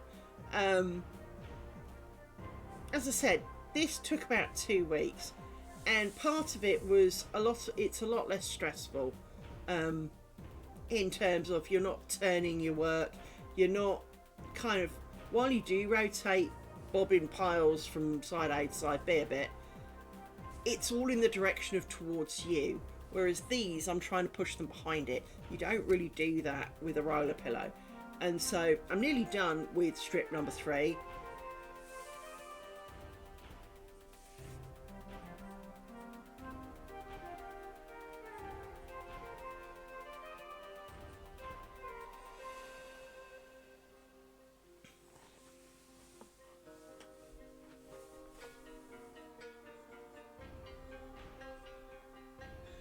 Well, the biggest problem I've got is I'm going to say I suffer from a problem called bobbin anxiety.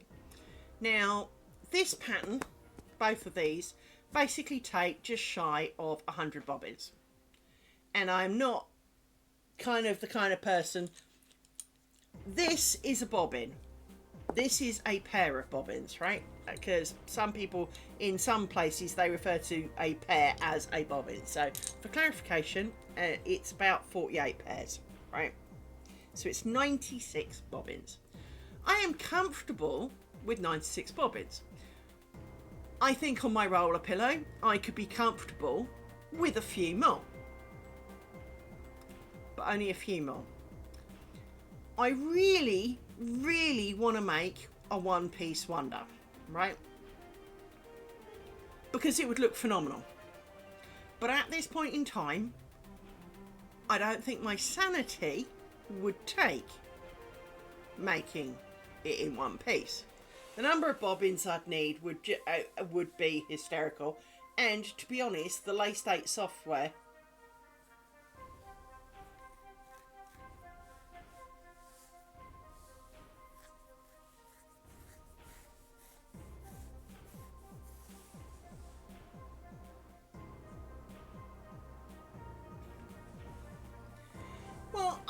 I'd never wear it on my clothing, which is part of the reason I'm making a net curtain, because I am not a girly girl.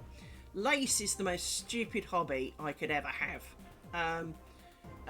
More sensible hobbies for me are weaving, and I made the thing that I hide it under, right?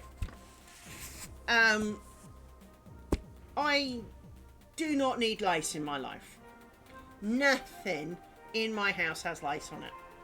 I do not generally have patterns on anything, let alone lace on things. So from that point of view, a net curtain was the only thing I thought I could use. And now in terms of making a plain top and graduating down, the biggest problem is the amount of bobbins needed to do it. And if I'm not making panels, strips, squares, whatever,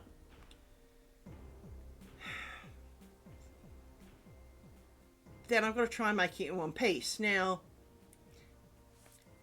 if this is the best part of 100 bobbins, and I need, well, a minimum of 3 times this, so if each of these this is the best part of 200 bobbins if I chose to do it as one piece, right? Well, then that's 700 bobbins across.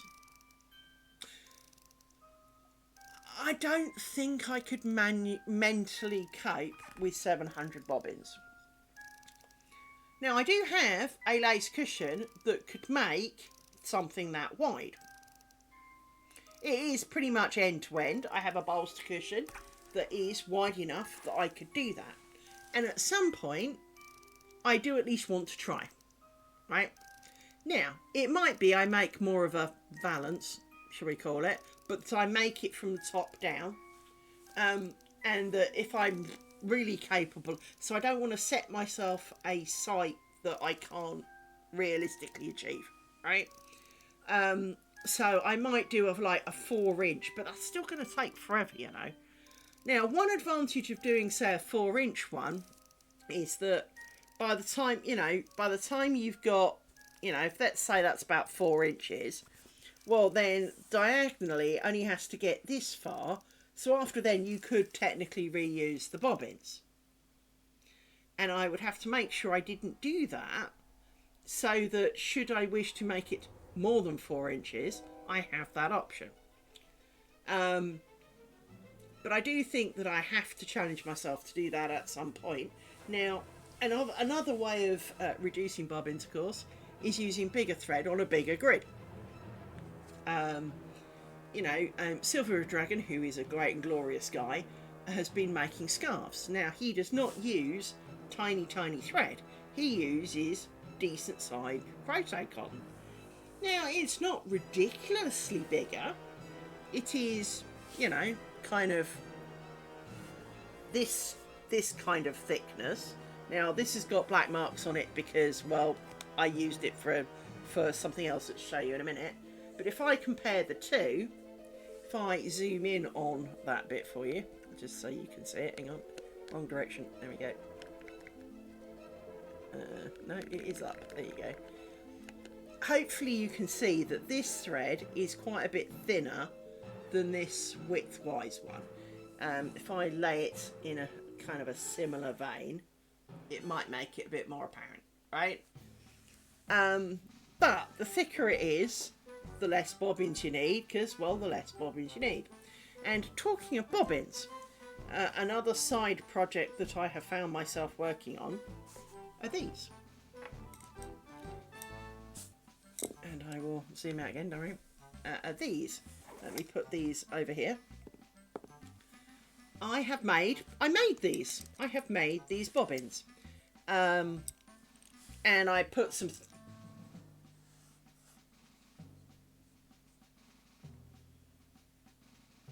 and that's what I'm doing. That's exactly what this is. This is 2 strips sewn together. Now, as Ellie alluded to a little while ago, I was trying to achieve the invisible join, and I did achieve it. But my sanity kind of left, because you have to use Buck's Point style of lace making, and that kind of caused a problem, to be honest. Because that was complicated. Well, it wasn't complicated, but obviously it means that I can't, I tried doing it with spiders and the like, and it didn't quite look right, because of course it's not what it's designed for. And so, as a result, it was, she says looking for them, hang on, they're underneath many other things, because I have a table mess of... So, for example, I see one of them. There it is. This fragment of nothing. There is another one around somewhere. Now, this was me testing out that these spiders would work. And the answer is yes, they do. But as you may also notice, there is this what looks like an errant thread here. This is the reason why my sanity left me. To achieve it, and I did achieve it on these because I made 2 very, very small, like 1-inch squares. I did achieve the invisible join, and I'm really glad I worked out how it works, for I am pleased with myself with that. But my sanity was not, because what you have to do is have a single thread at the edge, which obviously in torsion is very difficult because everything's a pair. And then you have to waft one thread backwards and forwards and then come back down doing it the other way. And the problem is, of course, is a single thread's got nothing really holding it in now, has it? No. And so guess what it did? It went, no. Which is exactly what it did. It just fell apart. But I had achieved the invisible join. This is a similar idea, but done with 2 threads at the edge and then a thread that just goes up. Now this one, she says, looking to check. Yeah, I only did one direction, so it kind of, actually I'm not sure I did. Yeah, I did. So I only kind of made S shapes up my work, but if I zoom in again, you can see, hang on, you can see the gaps through the holes. So you can see that even like that, now although it's bold, there are places where it doesn't show as much because of the angle it's at. So it does look kind of like part of the pattern. It almost like these form a pattern. Now obviously, in a way, I wish that was less, which is why I'm making more strips to see if I can improve upon, to see if I can better myself. But I'm not dissatisfied because, well, because they're made in strips, I don't mind that it looks like strips because there will only be the join in the strip. Whereas obviously with squares, you're going to have joins for most of them on all 4 sides, and it will look like squares. Now I've no problem with it looking like squares because I knew that when I started, because, well, I picked squares after all. But I do think that these strips could look a lot better because obviously they would run the whole length of the window, and, well, I just think they'd look a little bit better. Now, it's subjective. It could be a design thing. So one thing that I could do, for example, is sew it a bit like this, but with a big pearly bead or whatever. So there were beads down here hiding the kind of fact that it's bold. And have beads all the way down it, or crystally beads to catch a bit of light, or goldy beads, or silvery beads, or, you know, and other beads. I mean, these beads are far too big, but as an example, as I said, these beads are far too big, do not laugh. But, you know, if I had beads, it's not going to lie on the gap, is it? But if I had beads, just stay on there, all the way down it, it would distract from the fact that there are joins. Even though technically highlighting the fact that there are joins, it would kind of, I mean, for example, if I do this, let me get this. So, for example, if I go like this and I do, don't want to do that there actually. I'm going to need to do it to one side so it's not got my lace pattern underneath. So, bear with me a moment. So if I did this, and every couple of joins I put a bead in, like this, it already, although that's under chat, of course it's bloody under chat, hang on, you get across, right, and if I zoom in, hang on, zoom in a bit, you can see there that if I had like white beads like that, it looks like it's part of the pattern, but it hides the fact that it's bold underneath it. You don't really notice because you see the beads. I know these are pins in this case, but you know, bite me. But I have another couple of strips that I'm going to use to try and, well, I've nearly finished one strip and I've got at least one more idea I want to try before I commit to life.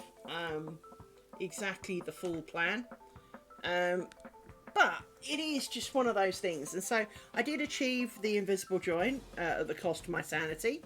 I then made these strips which I joined together, and have decided to reduce from making a whole curtain out of squares to half a curtain out of squares. And well, this will be the end of my 8th square, as indicated, top right hand corner. So I'm feeling pretty pleased with myself. I'm still really excited to see how the squares come out, and I do think it will make a nice curtain. I just think it will be nicer if it's got strips in it, and so I'm going to make strips next. I do really want to try though the full curtain, but I'm also going to finish making enough of these these so that I can use these as my bobbins. So for example, let me put my hitch on it. Right, there we go. So these work as bobbins, and I quite like these. These are definitely nice in my humble opinion. So I have great plans for those. To the point, I have coloured in a bunch of sticks because they start off looking a lot more like these. So they're not naturally that colour. But I have coloured those in. And I'm going to make those because that's definitely a good idea. So yes, I have much planned. Now the bobbin making will be potentially on stream at some point. I have a couple of tests. Hello, more experiments. One of the big problems with the black bobbins, one of the big problems is, and as if I do this you can kind of see it, it looks blotchy. It's because this thread, you can see the kind of dark marks as I move it across. This is because the black rubs off. Now I've got to combat the black rubbing off because no one needs that in their work, right? That is not a thing. And I tried black acrylic paint earlier. And then rubbed it because it kind of had a couple of, just needed kind of a bit of a rub, and the rubbing obviously simulates extended wear, and well, it flaked off and left kind of a dirty looking stick. So that was not so much of an answer. However, I have ordered some black wood stain and some varnish, and between the two, by the way, in case you wondered how I originally coloured them, this was on instruction from a lady who's already done it. She used a Sharpie.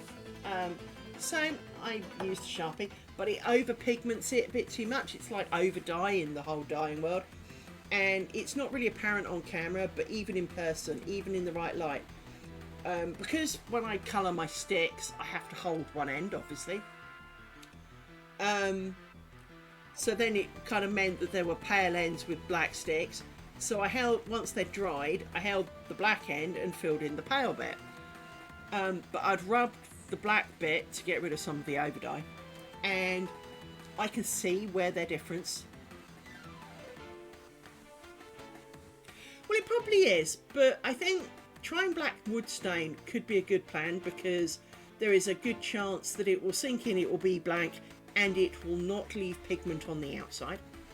But then either or both could be very viable, and then a very thin layer of varnish to go over the top. Now my only concern is, while unlike knitting needles etc, so for example if I was making a crochet hook, your hands, where I handle them, I have a known history of stripping finishes off things, especially things like knitting needles and the like. So I've obviously got fairly rough caustic hands, so I want to be sure that I'm not going to have I don't want it to be too thick a finish, because then it will just be, well, what's the point of having wood ones? I might as, you can buy carbon fibre rods and just have black carbon fibre rods, or plastic. You can buy lolly sticks of the same size. You could do black ones with, by having lolly sticks. But if I wanted it to feel like plastic, well, I'd have used plastic.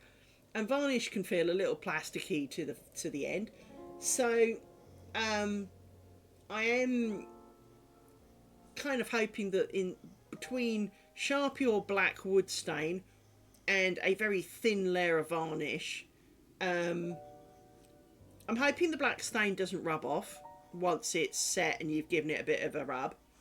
I would like to think that it shouldn't rub off too much, but it might, in which case neither of them is the best option. But I do like the black that the Sharpie gives me. It's a really deep kind of soul searching black. In case you're wondering which black acrylic paint I used, I used Stuart Simple's Black 3, which I've had for a while. I've never really done anything with it because I wanted that kind of black look to it, because I like black and silver, and then the white thread on top just looks so much classier to me. But to be honest, there's a whole waft of options. Obviously, you can get wood dye or Sharpies, for that matter, in many colours. And I think it would be quite fun not only to have just black ones, but to have some red ones and some blue ones and maybe some green ones and some darker brown ones, because just anything other than the pale default kind of extra pale wood. But I, being the daughter of a carpenter, I know my father would be turning in his grave if I hadn't had him cremated. He can squirm in his box all he likes for the idea of me varnishing it. Because I know he would be absolutely in uproar.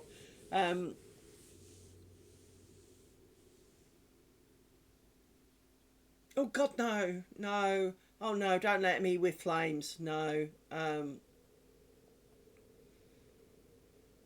The lacquer kind of varnish on top is a thing. I don't think burning them would be a viable option for me. It's really hard to hold them as it is to paint them, especially when you need to do 100 odd. Naughty Cat and I were discussing ways of letting them dry and sticking pins in the end and letting them kind of sit on top, but you've still then got the problems. You don't want them to end up touching so that they stick together and all manner of stuff. So it's got to be a careful art.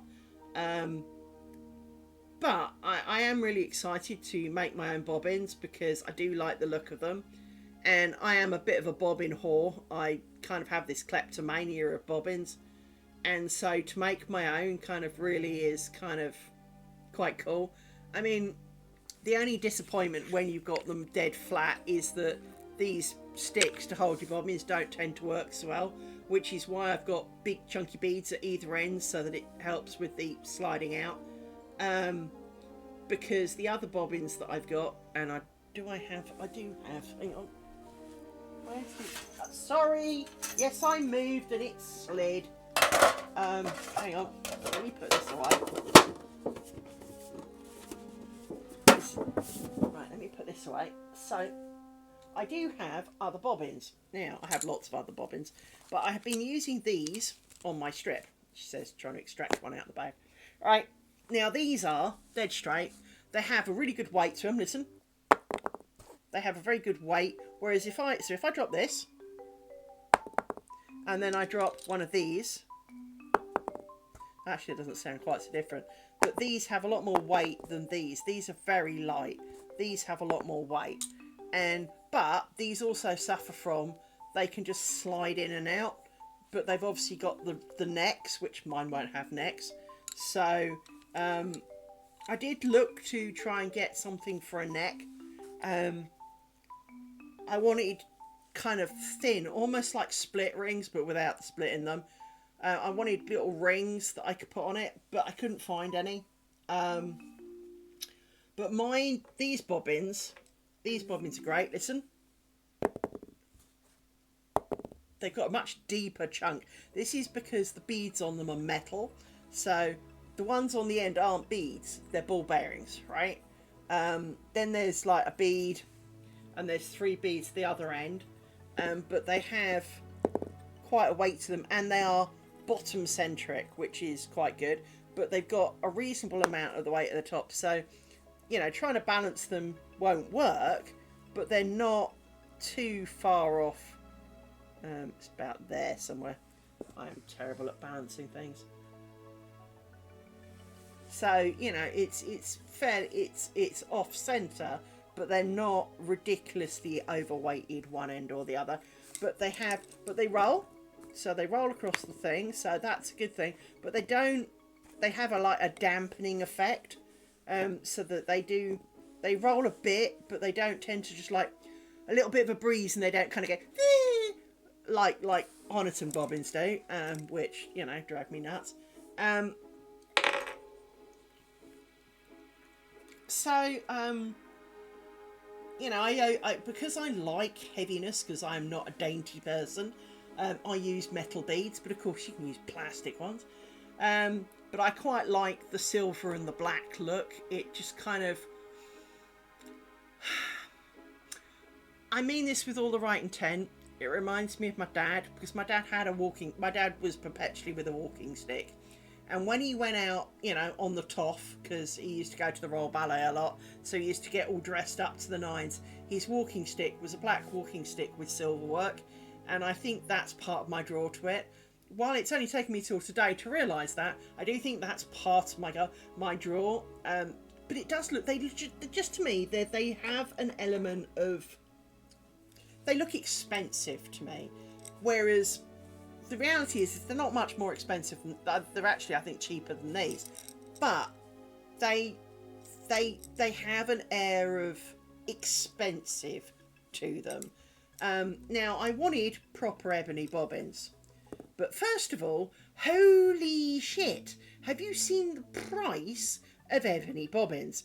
Ebony bobbins, if I get these in ebony, right, I can get the exact price for you, but I think these work out about 50p each or something, right?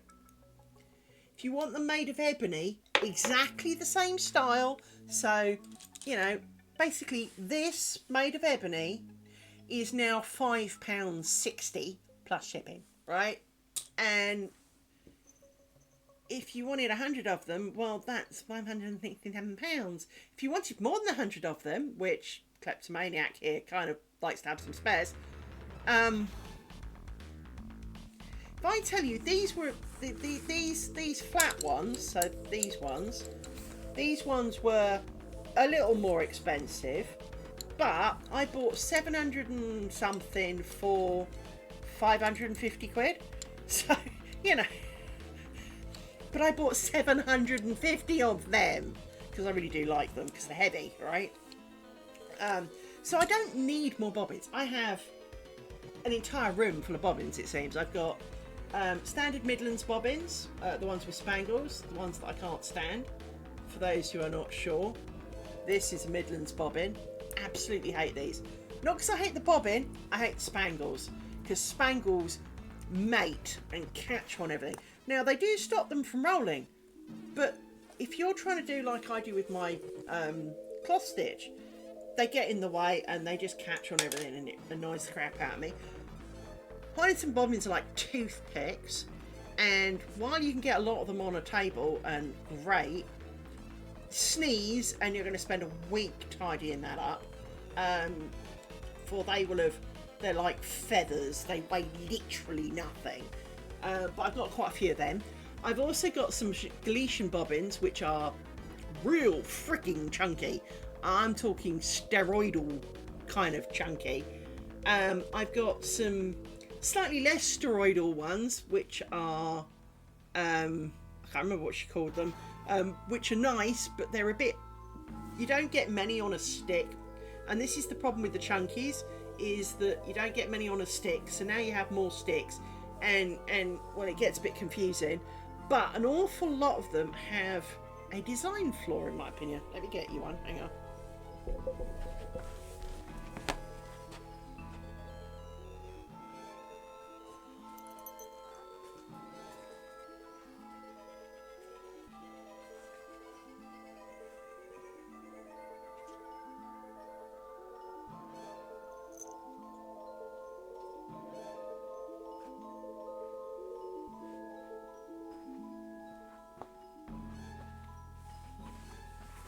So these are the less chunky ones, but still chunky, right? So let me pull one of these out. Hang on. Need to find a middle one. There we go. Right, they're quite chunky, as you can see. There's quite a bit of girth to it, and I quite like these. You know, they feel good. But if you look at the neck, it's thinner this end. I know you can't really see it for the thread on it. Have I got an empty one? No, not really. No. Well, that's fine. We can soon empty it. Hang on.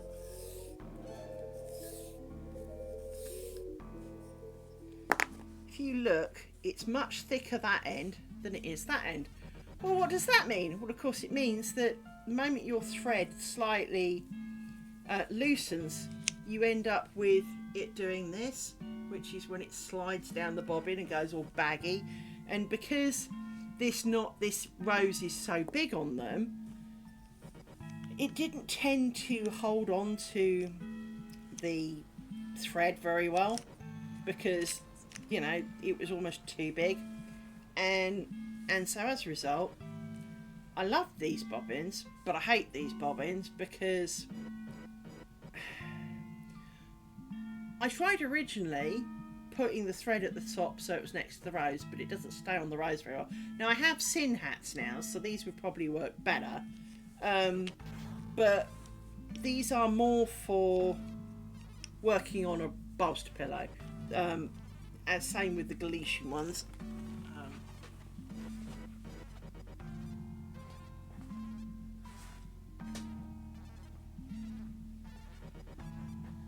But it's not that I don't like them, it's just that there's, well, room for improvement.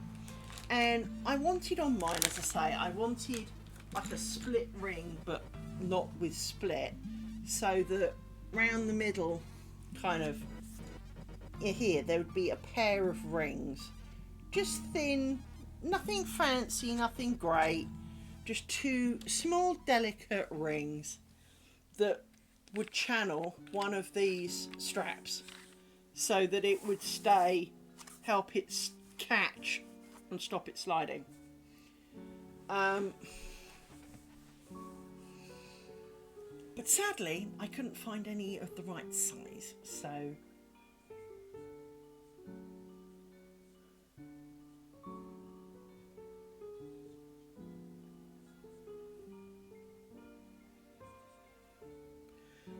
absolutely fine.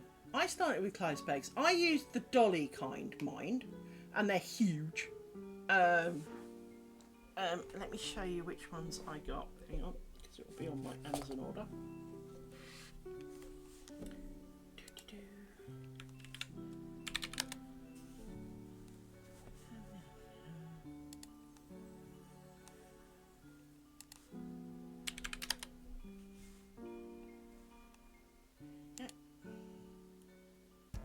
So,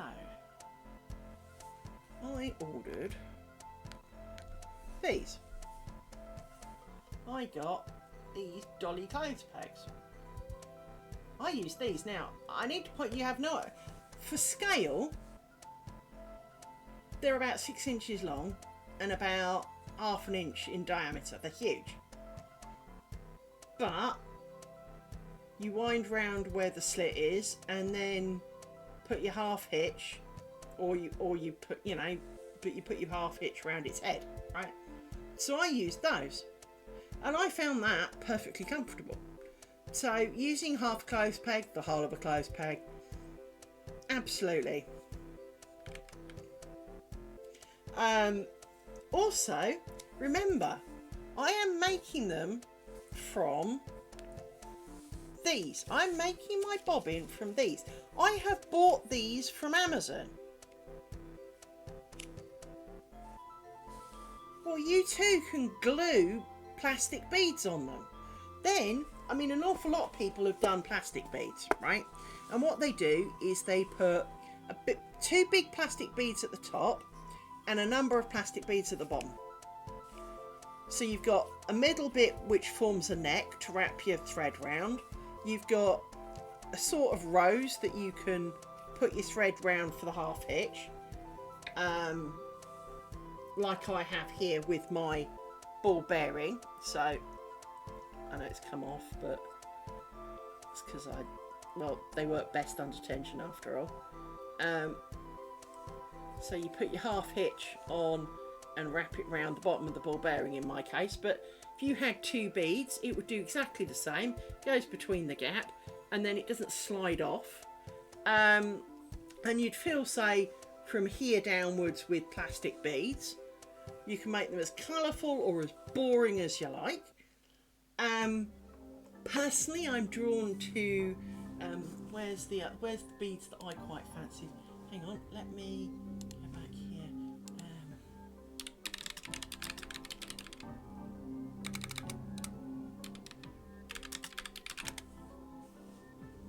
I quite like. Where are they?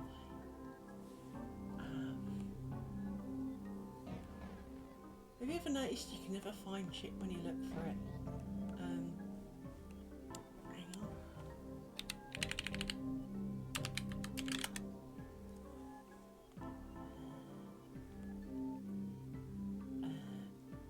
I wanted the ones with metal centres. Where are they?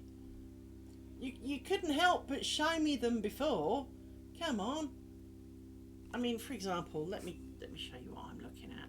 So, you can see that. So I'm just checking. You can see what I see. So, I mean, these are quite pretty. These will work. You can use some of these. These make it quite pretty. So you can have like little kind of space of things. I wouldn't suggest square ones because you want them to be able to move a little bit. But you know, I want the metal centre.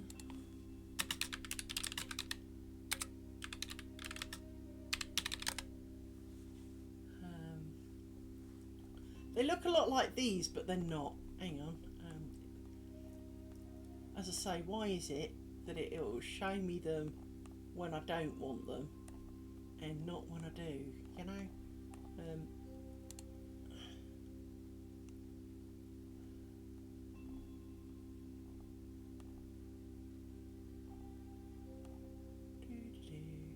See, these could be quite pretty, so you could have like polished stone. They'd be quite heavy, which I'd like, but obviously if you don't, that's not, you know, that's very much a you thing. This is sort of the thing. Charm beads, maybe that's what I should put in, but they've got like metal centres, so you know, you end up with little charm beads, but you could put thread between those quite nicely. But again, there's like a whole. Let me do. Let's do.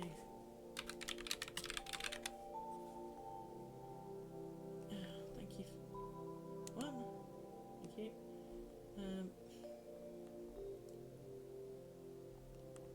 As I said, it's funny how when I don't want them, oh, there's some.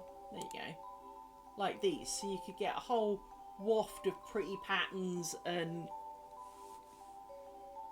you know they do some, you know, smooth ones and metal ones, but I like you know, I thought about getting some others. Where's the ones that I thought of getting? Hang on.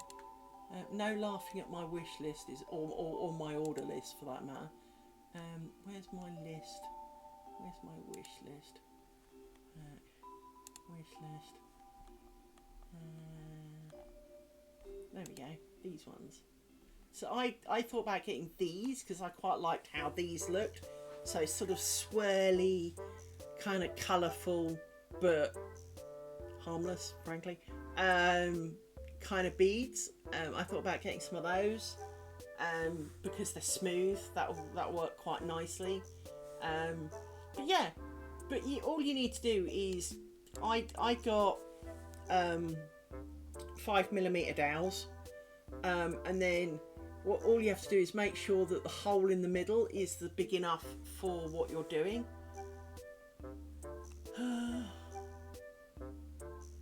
See, that just says large hole size, which kind of puts me off slightly, but some of them will give you exact hole size. That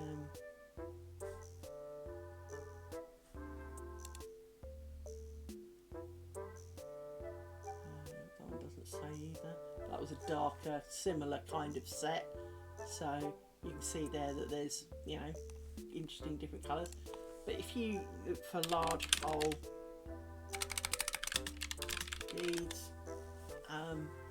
you know, to be perfectly honest, that'd do, as long as the hole in the middle's big enough for the piece of wood that you order. Hole is about 4mm. Yes, so you buy 4mm hole work and just glue those on top and bottom. Ta-da! And then again, you've got the joy of making your own, so you can pick out colours and patterns and you know, and all sorts really. Metally looking ones, quite like the metal looking ones. As she says, you know, there you go. Quite like the metal looking ones. They're not metal though, so they'd be really light. But beads are really cheap. If you buy plastic ones, I mean,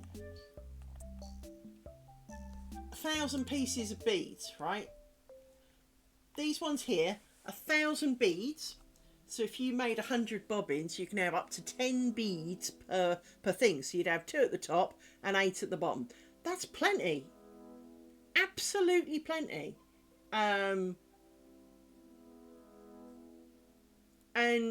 you know, all you need is a little bit of glue. Bit of PVC glue so it dries invisibly. And, you know, if you do, hang on, that wants a 4mm nail stick, so 4mm 10cm hardwood nail.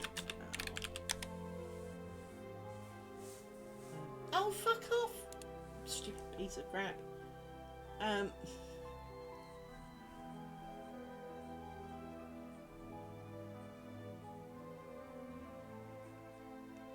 Take care. But yeah, you know, you can find some 4mm sticks. I mean, there's 3mm sticks, 4mm ones. Try and avoid bamboo ones. Personally, they splinter.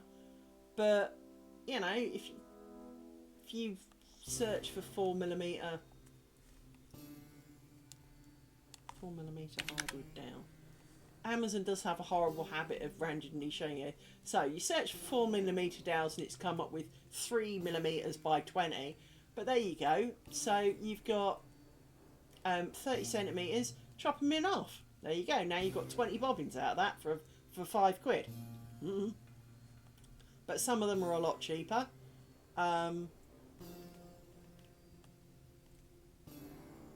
You just have to find the ones that you want. So, for example, although that's 3, that's 150 sticks. Well, at 200mm, you could make 4 per stick. That's a crap load of those. Because, you know, anywhere between 10 and 15 is a good size. So, you know, 50 pack of 5mm at 25. Well, folding them in half is 12 and a half. So that gives you 100 bobbins out of those. Those are the ones I bought, by the way. As you can tell, it says purchased. There you go, 4mm, 15 centimetres, 100 pack, £5. Those are exactly what you wanted. And then you've got 100 bobbins worth. All you need is a couple of packs of beads to go on top, and you've got 100 bobbins. And of course, Neil says you have to make them all from the start. So, you know, you can do quite a lot with it. You really, really can. It's a very practical way. A lot of people do that. And to be honest, my problem is much like I find myself drawn to notepads, even though my handwriting is appalling. I like notepads. I want to own all the notepads because they're pretty. I don't use them. And like the bobbins, at the end of it, all it has to do is hold your string. It doesn't have to be anything glorified at all. You know, you can almost make little parcels where you know, wind them round a ruler and then kind of wrap it round upon itself. And if you tugged it from the inside, you tuck the little bundles around. They've just got no weight and you get a bit annoyed with it. it's don't get hung up on having the perfect equipment. It is, an like everything, everything has good points, everything has bad points, and if you, especially when you're just starting, no one wants to spend a damn fortune on something that they may not enjoy. And this is where things like cycling can be a problem. If you just go out and buy a cheap bike, chances are you won't enjoy it because the bike is not necessarily suitable. But no one also wants to spend as much on a push bike as they did on their car, so that they might enjoy it more. By making your own bobbins, you know that they're not, the most necessarily great and glorious. But to be honest, I'm finding the draw to my black pair of bobbins really huge over many of the bobbins that I bought.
Well, I hate to say it, but it is 2:45, so probably should go to bed. It's been nice talking to you, and one thing I would say to you is if you type !Discord, it will give you the link to my Discord server that will notify you better than Twitch will as to when I go online. And obviously, if you do !Socials, it will give you a list of all the places you can find me there. I don't. Go and get some sleep, mister. By the way, it's also 2:45 for Nautical as well. it is one of my schedule is a little bit flexible, because obviously I have a full-time job, so I don't guarantee when I can be on, but I do try. And the start times in my schedule are the start times. Occasionally I skip a day. Most weeks I end up skipping a day. Often it's Mondays, but it won't be this coming Monday because it's a bank holiday, so it'll probably be Tuesday instead.